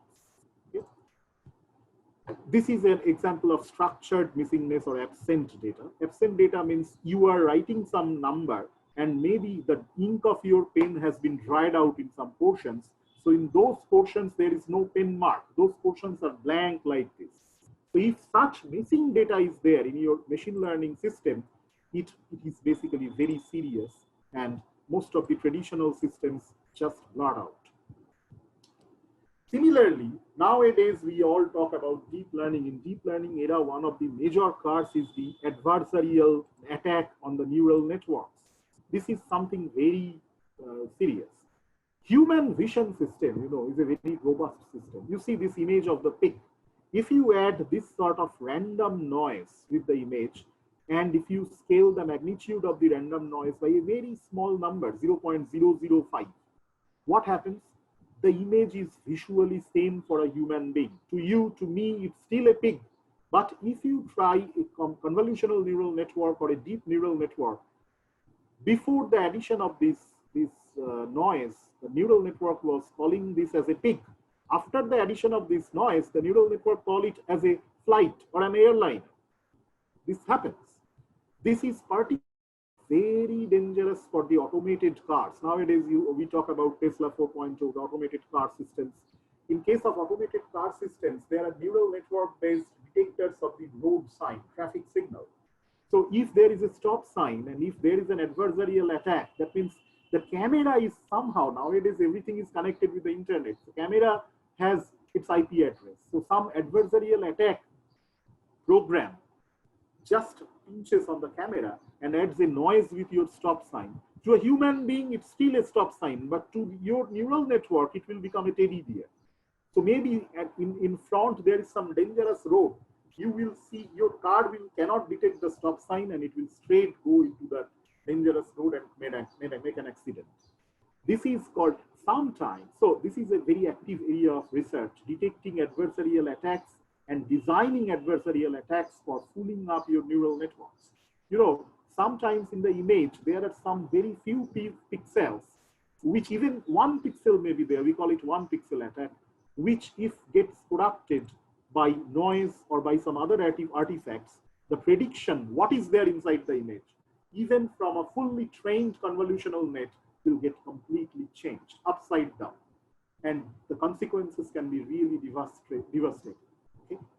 So this is another example of adversarial attack. This is one difficulty. Another difficulty of convolutional neural networks is that they do not pay attention to the spatial orientation of different parts. In a phase detection example, convolutional nets are the deep neural nets which are famous for detecting abstract and high-level features.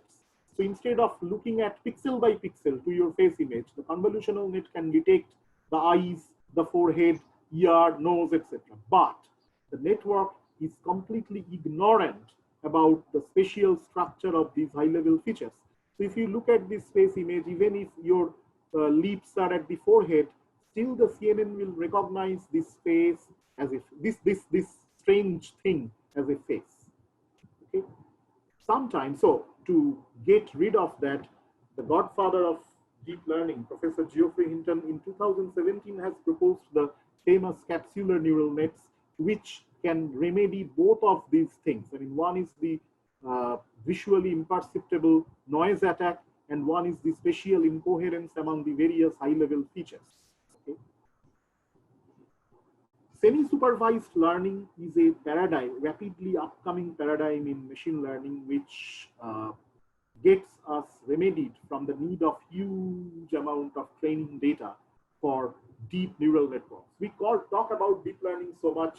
Deep neural networks usually work only when there is a huge amount of training data. Training data means labeled set of examples, but labeling the data requires huge amount of expertise. For example, if you are doing cancer classification, okay, cancerous lung image or cancerous breast mammogram classification, you need to hire an oncologist to label the malignant images from the benign images. And this oncologist can charge, if he is a very expert oncologist, $5,000 per hour. So labeling, so getting this oncologist to label thousands and thousands of images is an impossible task. So what we do is, semi-supervised learning tries to adapt the domain knowledge with very few, properly labeled examples. So it has very few labeled data here. It invokes initially some classifier, optimizes some initial classifiers, and with this initial classifiers trained on very few amount of labeled data, it has obviously huge amount of unlabeled data. See, getting CT images or X-ray images is not costly. Getting the opinion of a doctor is very costly. So we can always have piles of unlabeled data. With the very few labeled data, we try to, and with this initial classifier, we try to label the huge piles of unlabeled data, make them labeled, and with this, now we have artificially increased our labeled data. So with this artificially labeled data, we can train a deep learning classifier for more large scale applications. This is a very upcoming area under the name of semi-supervised learning. Nowadays, another paradigm has become very prominent, that is called explainable AI.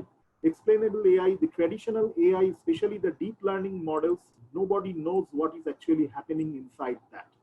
So you have some training data, there is a machine learning process which creates a predictor function or learned function and gives you a decision. But the human user do not easily know what to do with the decision or recommendation. How much this learned function, this y equal to fx prediction function can be trusted. If there is some error inside, how to correct it. Explainable AI makes a compromise between small scale learning systems and large scale big data learning systems like deep learning and so on, so that what is happening inside the model, how the model classifies the data, how the model takes a decision about the internal distributions of the data, these things can become more clearer to the user. This paradigm is under severe development these days, and it is called explainable AI, explainable artificial intelligence, in fact. And it's something like, looks like this.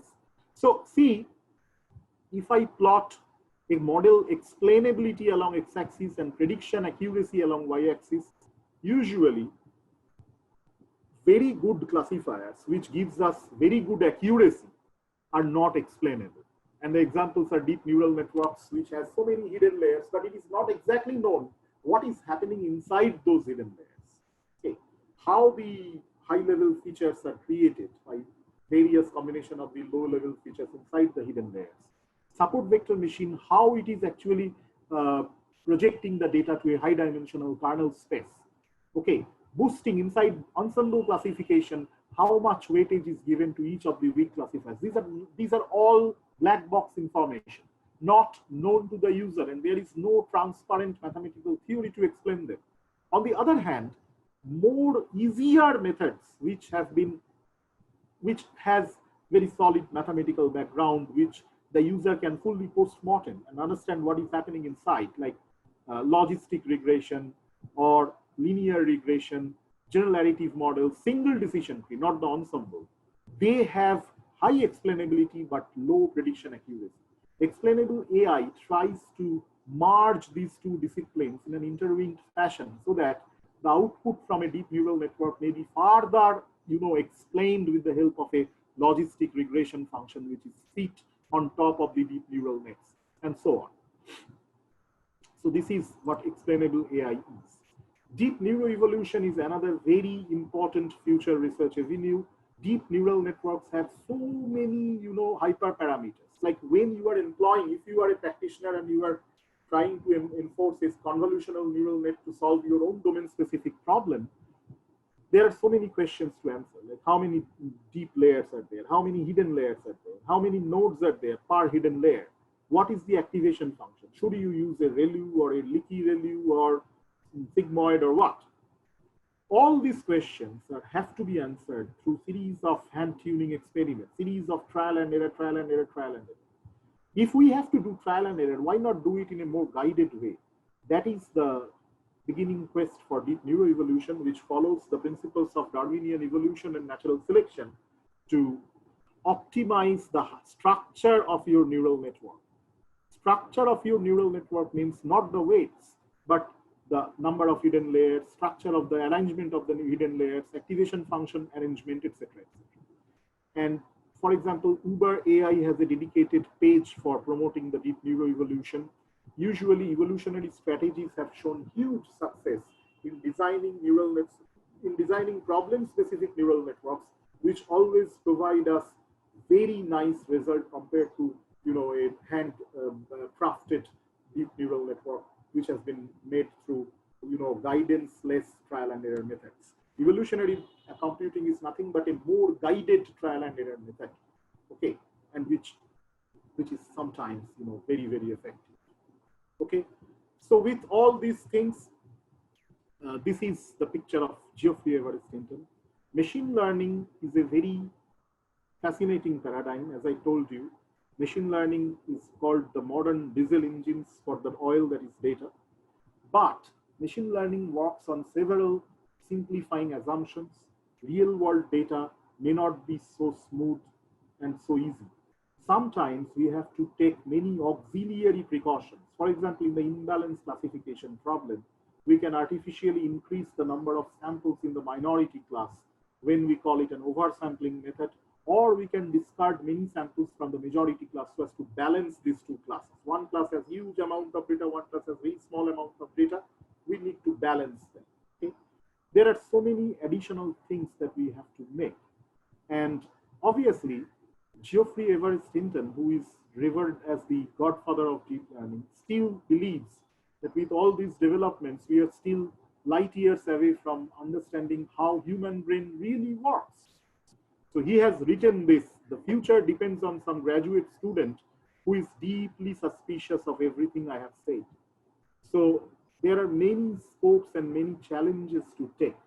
Usually, whenever you see the results in a paper, whenever some breakthroughs are reported, it's a very common, convention that people cherry pick the results. Cherry pick means people always try to report the best results that they get. There is no harm in it, but there is no universally good method till date which can deal with all the data intricacies and all the different complications of real world data that machine learning systems handle. This comes with another nickname that is called no free lunch theorem in machine learning. So no one is going to offer you a lunch free of cost. Okay? That means there is no universal algorithm, no cure-all medicine, no universal algorithm which holds equally good for all. That's why you should keep on doubting and keep on questioning the existing tools and techniques. Based on your doubts, based on your own difficulties, you may be able to come up with a very new algorithm or new paradigm even, which can change the face of the world. So with this, I would like to conclude. Thank you very much for your kind patience. And if there are some questions, I would be happy to answer, or even if you want to ask me offline, that is also fine. Yes, sir, there are some questions on the chat, and our first question is from Nisha Raheja. She's asking how machine learning is applied to biomedical applications. Yeah, biomedical application has a huge stakeholding in medical assisted diagnostics and, for example, tumor detection from brain images. Similarly, there are lots of classification problems inside biomedical engineering, which are all, especially all the medical imaging problems, especially detecting some kind of anomaly in some body part images, internal organ images, all these come under machine learning.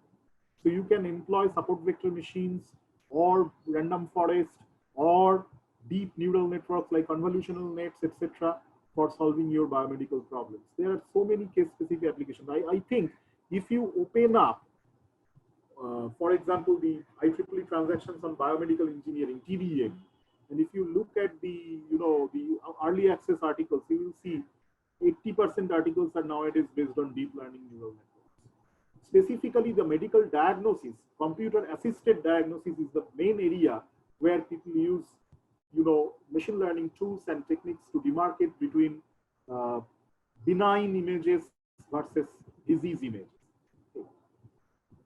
Okay, we can move to the next question. Yes, so it's from Abdul Wahid. He's asking, in deeper networks like CNN and RNN, gradient often gets vanished or exploded.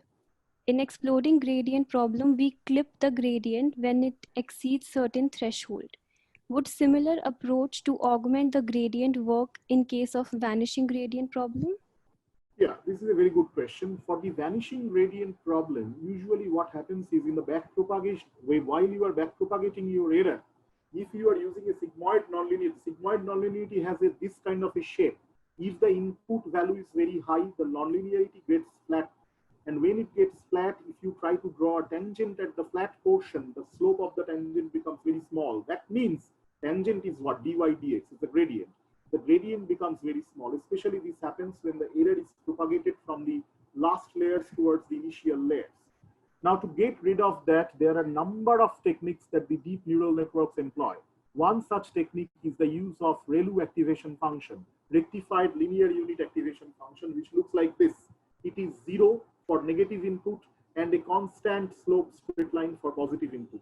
This constant slope straight line has a constant derivative value. So use of ReLU is one option. Also, batch normalization is a method by which people can somewhat alleviate the vanishing gradient problem, which is a statistical technique. Similarly, we can use dropout. We can prune certain nodes of the deep neural networks to get rid of the vanishing gradient problem. So these approaches, once again, they are completely heuristic. For various types of data sets, whether ReLU will act best or batch normalization will act best, it depends only on trial and error. Okay. So we move to the next question. So he's also asking, what are the approaches, if there is any, to make our model do stuffs like reasoning? Reasoning, human-like reasoning is, for a long time, people have tried to mimic the human reasoning based on rule-based systems. I mean, in classical computer logic, there is a concept of modus ponens. Modus ponens is like if-then rules. If something like this is there, or something like A happens, if A, then B. So if A kind of event has happened, then the conclusion is now we will do some B-like tasks. And there may be multiple rules which you can integrate in various fashions. You can see the huge literature on fuzzy expert systems and also on fuzzy Petri nets, Bayesian belief networks. These are the models which are done to mimic the human reasoning style. Unfortunately, human reasoning is very often, irrational and covered with emotional content as well. So when there is emotional content, nowadays the deep belief networks try to capture the human user emotion for a particular situation and then try to reason according to that. So in a normal situation, you take a decision, but if the situation itself is very aggravated, for example, if it's a warlike scenario, then your decision might be completely different, corresponding to the decision you would take in a regular, normal, peaceful scenario. So these sort of intricacies are taken care of in the deep belief networks, which you can have a look at it. If you send me some email, I will be happy to share some links or some extra literature on that. The next question, please. So next question is from Rashid, and it's saying whether class imbalance and outlier detection are same or different, or do they have any relation? No. First of all, outliers are usually some noise points which are recorded by your sensing equipment and which fall out. If there is a class here and there is a class here, an outlier point may be there, far away from the means of the two classes. This point should not have been there, but it has been recorded usually due to some anomaly. Okay, so outlier sometimes affects the inference from the classifier by drawing the class names out from their original locations. Okay, to get rid of that, usually people use the extreme value machine kind of thing, extreme value or tail analysis in probability, or sometimes they use the median. For example, if you have 4 numbers, say 1, 4, 5, 8. What is the mean? The mean is somewhere between, say, for example, 4 and 5, something like that. Now, if there is an outlier, 1, 4, 5, 8, and 100, this 100 is your outlier. Where is the mean? Now, the mean will be shifted around 50. But instead of calculating, if suppose you represent your data by mean, the mean will be very easily affected by the outlier. But if you represent your data in terms of median, the median 1, 4, 5, 8, and 100, what is the median? The median is still 5. It has not been deviated. So sometimes we use the median-based norms to take care of these situations.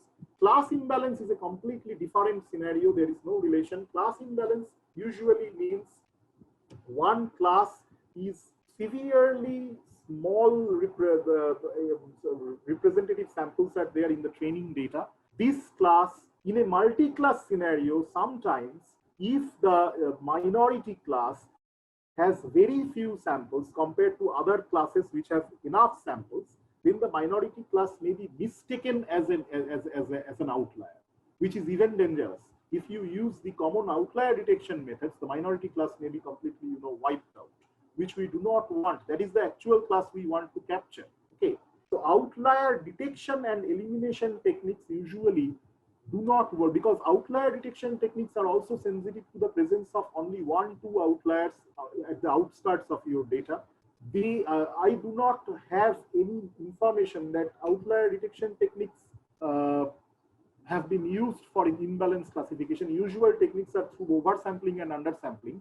But yes, if your one minority class has very few samples, 1, 2, 3 samples, which is basically below the threshold.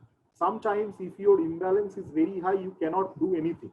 But still, the outlier detection technique, I don't think can be used in this case, because that will actually wipe out the minority class. There is no direct relation between these two. Okay. So next question, please. So next question is from Mike G. Swaff. He's asking, application ML for other than classification purposes, planning, diagnosing, etc. all delivered thoughts are actual out of classification. Yes, you are right. This talk was mostly centered around supervised learning or classification, and somewhat between supervised and unsupervised learning. But the application of ML extends beyond classification as well. Classification is one of the main pillars. But apart from that, we have clustering. Clustering is a very, dangerous task. Nobody knows what are the actual clusters in a previously unhandled huge data set, like image data set. In case of clustering, we have been given all the data without any labels, and we need to figure out the clusters by ourselves. So there is no labeling, there is no guideline. For clustering, usually obviously the feature representation, feature engineering plays a very major role there, but the techniques are completely different, and it is impossible to pack that stuff. I was talking about deep neural networks. Deep neural networks, CNN and whatever GAN, whatever deep networks you are using, all of them are inherently finally at the end of the day classifiers. If now people are trying, maybe in 2018, 2019, 2020, you will find many papers which are trying to convert these these classifying neural networks for the clustering application. So clustering is a very important application where machine learning requires more and more effort. Similarly, regression, high dimensional, functional, various types of regression problems are there. And similarly, rank ordinal regressions are there. These are some of the very important facets where machine learning should also focus. What I today deliberated, the open challenges and all this stuff are mostly, contextual with classification. However, the missing feature problem is there in clustering also. You may express a number of, features. Some features may also be missing for clustering. So for clustering with missing features, usually people use various types of amputations, and the various types of in these imputation methods, they try to fill up the missing features by looking at the neighboring data points, and the neighboring means you have to minimize some kind of distance or dissimilarity measure. Clustering is done actually based on statistical dissimilarity measures and so on. So yes, there are many other applications. This talk was very specific to classification. Thank Anything you so else? much, sir. No, the questions have been finished. Thank you so much. It was a great session. Thank you very much. Okay. Moving So bye-bye, forward. everyone. Goodbye. Bye, sir. Moving forward, now I would like to welcome Mr. Ananda Bose to add glory in this atmosphere. Mr. Bose is presently working as a senior publishing editor with Springer Nature. He is part of the global acquisition team at Springer and responsible for acquisition of scientific content across the globe. The disciplines he is responsible for are chemistry, material sciences, earth sciences, and computational intelligence. He has more than 24 years of industrial experience in marketing and different fields of publishing. Mr. Bose has completed Masters in Organic Chemistry from Delhi University and Masters in Marketing Research from Symbiosis Institute of Management Studies, Pune. He has delivered more than 60 invited talks on scientific writing and publication ethics in reputed universities, international conferences, and author workshops. He has published books for secondary level in chemistry and is a member of American Chemical Society, USA. It is my honor to invite Mr. Bose to present his visionary words on topic COVID-19 Impact on Publication Domain.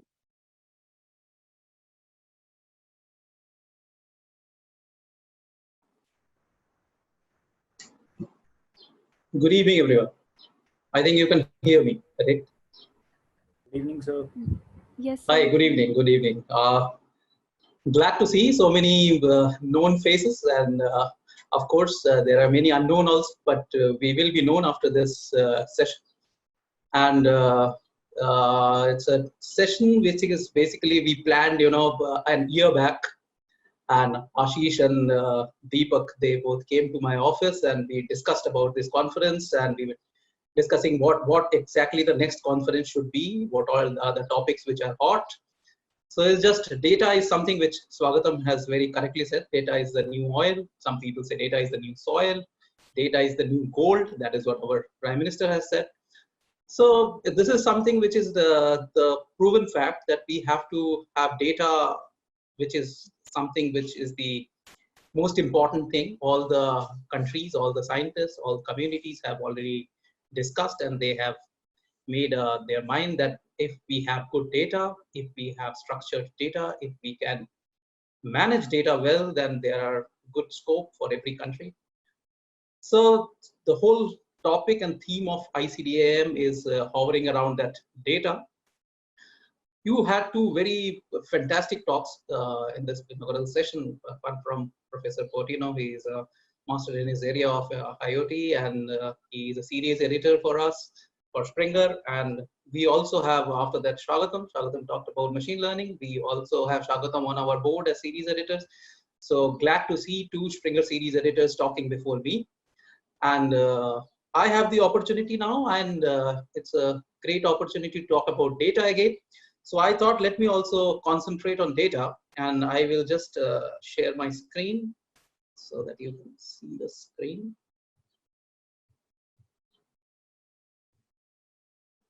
I hope you can see it. See the screen, right? Yes, sir, we can see. Okay, thank you. So I was just thinking about what to speak on this particular day, and usually I talk about publishing ethics and all these different aspects of tools and scientific writing. But then I thought, why not talk about the data and the impact of this particular situation which we are in right now. This has started somewhere around December 2019. That is why it is called COVID-19. And we are still in the middle of the crisis. And there are many countries which are still very much impacted, although we are hearing that few countries have solved their problems and they are out of this COVID pandemic. But this has created a huge amount of uncertainty in our life. It has created a huge amount of uncertainty with us. So I will just move ahead with this, and I would like to dedicate my talk to Charles Darwin. He is the man for all these, you should say the person who is always talked about the survival of the fittest. But interestingly, when we talk about survival of the fittest, we always have a misleading information that fit means who is the strong, who is the intelligent, is the fit. It is not the case, actually, to be very honest with you. It is the case is it is not the strongest of the species that survives, nor the most intelligent, but the one most responsive to change. You know, the change is the most important thing. We always hear this from our childhood days. Change is the only constant. So we have to adapt change very quickly. We have to really open to it. Now, before I go into my presentation, I will share few interesting facts and data again about Springer, because I belong to this organization. I am here for the last 10 years. This is an organization which started in 1842. So from 1842 to 2020, Springer has seen many challenging periods, challenging times, and one we are in right now. 1842, we started this. Julius Springer is the person, you can see the photograph over here. So Julius Springer in 1842 started with a small bookstore in Berlin, and this is the start of the scientific publishing for Springer. 1924, we started a small office in Vienna. And then 1946, which is our head office for editorial, they started in Heidelberg in 1946, just after the World War II. And now it's a big organization. We have more than 10,000 plus colleagues from 50 different countries. And the company is known as Springer Nature. So it is not Springer anymore. So Macmillan Science and Education has merged with Springer, and we have named it Springer Nature.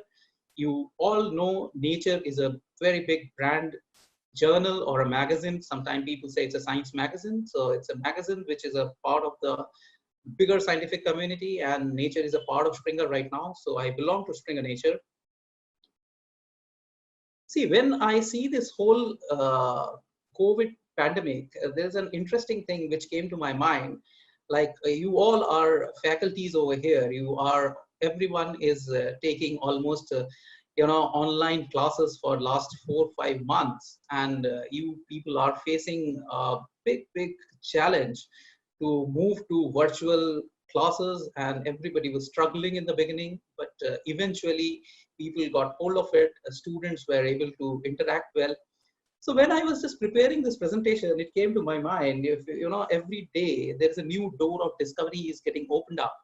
You are learning so much. When you started this whole thing 3 months ago, when you were using Zoom, many people have not heard about Zoom, and then you started with it. Now within this 3-4 months, you can see the completely the user friendliness or the way you handle Zoom has completely changed. So there is a different challenge, challenges of online virtual interaction and discourse, which is, again, if you see the words over here, this is more like a COVID, but this is a different COVID, and we are eventually learning how to interact and how to disseminate through our online virtual systems. And this is actually a big learning for us.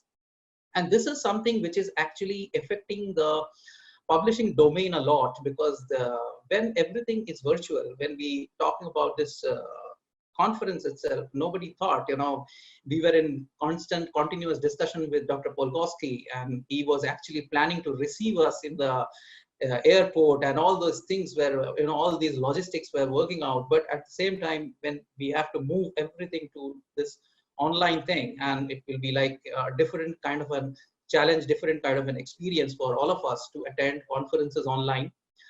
And I see this trend will be something which will be ongoing and is not going to go away very quickly. So there will be more doors to discovery. Quickly, I will just talk about some data about publishing world, which will help you to understand the publishing world little in a better way. Like if you look at the book market of India, it's a huge market. We are basically talking about 52,000 crores of Indian currency is the book market. And out of that, you will see that K-12 is like 70%, and higher education is only 30%, which is less than 30, even exactly it's 29%. Again, India is the 6th largest publisher of the world.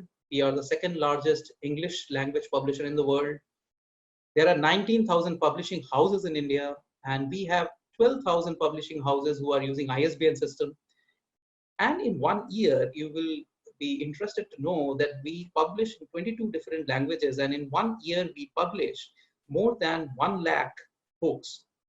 Although the number of total books published is 2.2 million. And out of this 2.2 million, there are many books which are self-published. That is a big market which is there. which is like in US, there are so many books which are self-published. Publishers don't support them at all, and they do it on their own. Coming to the industry highlights, I would like to tell you, when we talk about publishing, publishing is a very big domain, and we are at a very small player. Even if you look at Springer is only publishing with the STM books, scientific, technical, and medical books. So there are huge number of books or different type of publishing models exist. Like we have a newspaper publishing, which is a part of a big publishing unit. Like we have all the newspapers which are available in both the forms, in the virtual, in the digital form, and in the print form. Then we have periodical publishing. Periodical are all magazines, which we talk about. Then we have book publishing. Book publishing, this is a fiction, non-fiction books, which are there. Then we have academic publishing. Academic publishing is a huge area where Springer is one of the big publishers, and we play a very vital role. And academic publishing is where we have all the STM books and all, and the journals. Then we have directory publishing, tie-in publishing, and self-publishing. So if you look at the key highlights of India at the moment, I will just talk about India because we have mostly people of India over here attending, and I would like to tell them what is the basic problem when we will face with, publishing is going to face with this pandemic situation. We have around 25,000 plus number of organized and unorganized book retailers. It's like STM business is 30 crores, but interestingly, 60% is still print. And print is a very, very big business, although we are present in digital market very, very effectively. Springer is a big, they have a big presence in digital market. We publish in 22 languages and 1,600 dialects. Literacy rate has really increased in last 20 years. If you see, it has increased from 70 to 90%. And 2020, we have reached 90%. That is a big, big boon for the publishing industry. And if you see, 70% of publishers in India have digitized their content to produce ebooks. Now, when we say digitized, there are different forms of digitizations are available, but this is a very good sign that at least maximum publishers are able to digitize their content, because with this kind of a situation which is prevailing and which will be there for long, only the digital world will exist in a much better way.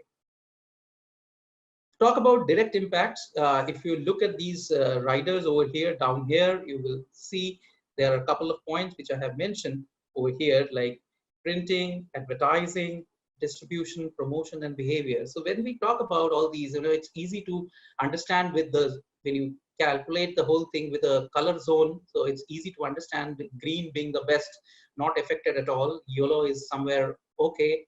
Orange is grave danger, and red is somewhere everything is closed. It is very difficult to come back. If you see the impacts over here, so we have a huge unorganized section in publishing world, which is like the printing part, and this is completely red right now. Whether it's in India or whether it's globally, both the areas, if you see, unorganized section is very, very highly affected. Then we have organized area. Organized is more like where we function, but they are also in a trouble. But at the same time, there is a big chance of recovery over here.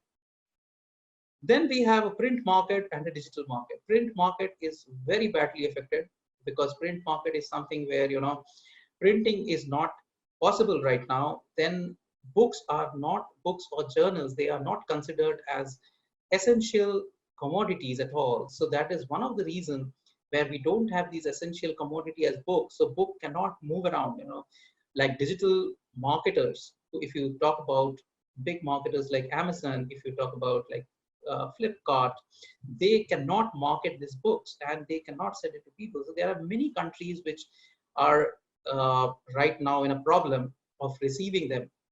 Digital market, again, it's yellow, but obviously we see more recoveries with the help of government. Then we have non-academic and academic market. Non-academic market is badly hit because, again, they are attached to largely to the print market. And academic market is also hit, but not as bad as non-academic. Printing is badly hit. Advertising is going to be badly hit when the revenues are less. The first important thing which gets affected for any company or for any publishing world or any other company is advertising. Distribution is a challenge right now. Promotion is a big challenge, and the behavior has changed. The behavior is basically the behavior of customer and the behavior of the buyer and sellers. Both have changed. So this is a big, big impact which is coming up, although we are in the middle, so we don't understand, because at times we do, in the middle of the pandemic, it is very difficult to assess and very difficult to analyze what exactly is the situation. But when you are out of that whole thing, maybe with the beginning of 2021 or in the middle of 2021, we will be able to assess all these data which are actually getting collected right now, how different industries are getting impacted. If you see academic research, I kept it green, but a little lighter green. Academic research is going at a very fast pace, and people are really, really, working very hard, like all the scientists, even the scientists who are not in the area of working in the area of COVID are also, moving to these areas. So there are high submissions, there are high submission of books, high submission of journal articles. If you just see the data of January 2020, 23,000 papers are published on COVID-19 only. So there is a huge number of papers. Now there is a huge review process, dramatic increase in the speed of the whole processes. The review is going at a challenging pace, and all the reviewers in these areas are doing a lot of reviews. But there is a flip side also over here. Even though there is so much of publication is done in COVID, how much people are able to actually go through them? Because if you look at the downloads, this is like 500% increase in downloads of the free content. Many publishers, good publishers, have made their content free. Only few data on COVID or any other data is like 20% is behind the paywall. Most of the data is available free on COVID. But are we really able to read everything? Are we able to consult everything with this kind of a mad rush? This is a big question. Then if we look at the impacts after pandemic, you can see how it is going to impact universities. It is a big challenge for the universities, because right now we are all into virtual classrooms. Methods of assessments are changing. In India, many states have already canceled the examinations because it is a big challenge to even get people connected, because many states we don't have even 4G, so it is very difficult for them to give an online examination. So methods of assessments are changing. Closure of smaller institutions, this is a big worry for many institutions because there's a financial crisis. Big institutions are already suffering, but it is very difficult maybe for the small institutions to come back. So there is a drop in revenue from international students. I don't know how this year all these international student schemes or admissions will work, because even internally, domestically, also at national level, we are facing a lot of challenges in our admissions. So first, we have to conduct the examination, that is an assessment. So how these universities will work after pandemic is a big thing, because this is a long process, and maybe certain things will change. Maybe some universities will join hands with other universities, may they collaborate, and there are many changes. So when there are changes at the university level, when there are changes at the libraries, and when there are changes at different scientific functions, definitely publishing is going to be affected. Then we can talk about scientific conferences, the one we are already in, and we are enjoying ICDAM, but maximum are virtual conferences, And I don't know, many conferences, maybe, we are actually looking forward to physical conferences next year or maybe before that, but many conferences, I don't think they will come back to physical mode, because there's a lot of cost saving. Number one, people are saving a lot of cost. Secondly, it is actually taking care of a lot of travel issues, because there are people who are disabled, people who are handicapped, they cannot travel. Many scientists are there, they have their challenges. Many people have their problems in the domestic level problems, so they cannot travel. So all these people can be accommodated when they are coming to a virtual conference. At the same time, if people are not even traveling, they are sitting at their own locations, can give presentations, can join, can give keynotes. That's a much more easy way to come and join a conference. So there is a cost saving, there is a travel issue, and there is one big issue, all climate assessment people are talking about it, that less travel means people are moving less, mobility is restricted. So environment friendly things are coming up. Even you can see in India, so many rivers are getting clean during this process on its own. So nature is actually refurbishing. and there is a big reduction in carbon footprints. So this is another thing I think many people will consider before conducting a conference and thinking about it. So when there is a change in the conference mode, when there is a travel mode, collaborations will be hit, how collaborations will take place, when all these things will have a impact. So definitely publishing will also have different impacts, because now Springer never used to publish online conferences, very seldom, but now all the conferences are moving to virtual mode. So we are actually allowing people to just go, and why not do conferences online, and we are also trying to get papers from them. So it is like a different style, different mode, and definitely an impact. There are some mixed signs. I will also talk about the mixed signs. When you are basically nowadays keeping stress in balance is a very big issue, because the challenges are different. We are at home every time. There are so many lockdowns. So at one side, everybody is talking about take care of yourself, take care of your family, so they are not stressed. But at the same time, scientists or the people who are in research, they also face a different problem, that publish or perish. So you have to completely balance your work. You have to take care of yourself, and at the same time, you have to continue with the science. There are some things which I would like to highlight over here with the mixed science. Like one is changing goals. Our normal daily things lost their importance. This is a quote by one of the quantum physicists. He said, we are not working in that area anymore at this point, because a lot of fund is there in COVID research, and we would like to work in that area. So this is something which is going to change a lot of research topics. People will move their goals. They will go from their original work to a place where there is more funding. It's a challenge for funders also, because managing grants and timelines, because of this whole pandemic, things are getting delayed. Once things are getting delayed, it is very difficult to manage grants. Then there are international collaborations, which I stated before also, like restricted travels, field work, budget cut, and all these are going to impact the collaborations a lot. Now, if there is a lot of impact on the collaborations, definitely there is a lot of impact on publication. I would like to highlight few things before I conclude my presentation. Number one is, like, we have a lot of free COVID-19 resources. People who are working in COVID areas right now, they can go and they can take benefit of them. Like not only Springer, you can see the list over here, Taylor & Francis, Elsevier, Walters, Wiley, everybody is making their COVID research data online available. This is a very good thing, and I think people who are working in COVID will be able to take benefit of this. Then another new initiative we have taken, because we have seen that there is an examination period and people are struggling with the online classes, and also we took an initiative and we made 500 key textbooks free. They are freely available, and it actually ranges from all the subject areas. And these are all, they even include a lot of good books from Palgrave, that is in social sciences. And we have a lot of books from science and good books. If you haven't checked this till now, because we have already made it available from March end. So if you haven't checked this, please go and check this initiative. You will find very good textbooks which will be useful for your studies, and they are online, open access, freely available.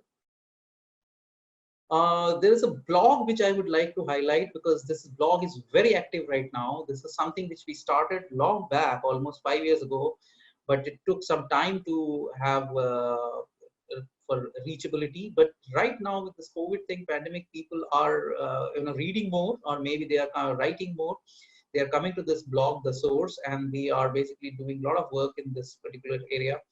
Our backend team manages this, and you will be able to get lots and lots of information, not only about COVID, about scientific publishing, as well as all the areas of new avenues. So you can go to the source and you can take benefit of this. I would actually conclude my talk here, and I will be happy that if you have any questions right now, I will be able to answer them. If you have any questions later also, then my email ID is flashing here. Over here, as you can see, orindo.post@springernature.com. So you can write to me. I will be very happy to even answer you back at the mails also. Thank you so much. Thank you so much, sir. We currently don't have any questions, but thank you. It was a very great session. Thank you so much. Thank you. Thank you. Thanks a lot. We have had an extremely useful day. We have learned a great deal and are very much indebted to all the speakers. Now I would like to invite Dr. Deepak Gupta from Maharaja Agharsen Institute of Technology, convener of ICDAM 2020, to propose a vote of thanks. Hello everyone, I am audible. Yes, sir, you are audible. On behalf of Organizing Committee of International Conference on Data Analytics and Management, I extend my heartfelt regards to the governing management of organizing institutes, Jan Wyzykowski University, Poland, and BM Institute of Engineering and Technology, India, the keynote speakers from Italy and India, our delegates, session chairs, paper presenters, and participants of this conference. The presence of our delegates during the conference is a further testimony to our sincere pursuit to achieve nothing less than the best, who have long trails of success behind them. I would like to thank our sponsors, student volunteers, reviewers, authors, and publishing partners for their constant support in organizing this conference. Now, I am happy to announce that this conference is a grand success. At the end, I would like to add that this is an ongoing Indo-European conference which will be organized every year in Europe.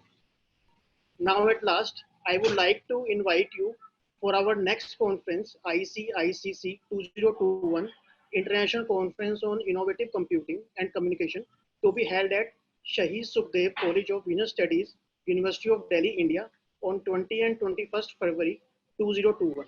The link of the conference has already been shared in the chat box.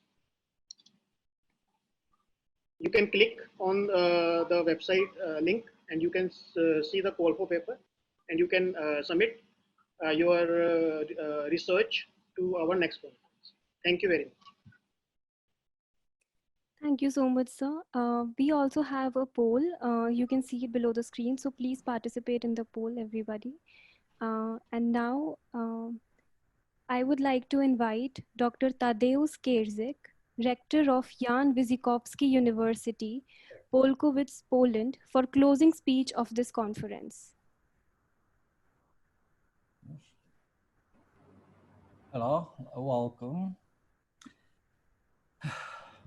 I'm sorry. Everything what is nice and quickly. But our conference was a lot of interesting speeches gave us new material for reflection and further research. A multitude of discussions, panels, wealth of presentation always make us consider the conference to have been successful. Thank you to all speakers. Thank you all participants. I would like to thank our partners from India. Thank you for our friends from India. Thank you very much. Thank you all members of the scientific or organizational of other committees. Thank you to the management of the Springer Publishing House. Thank you for students.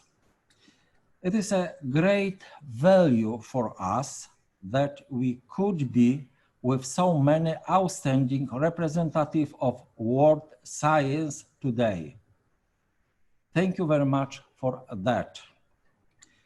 I invite to our university, to our town. I announce the end of the conference. Thank you very much.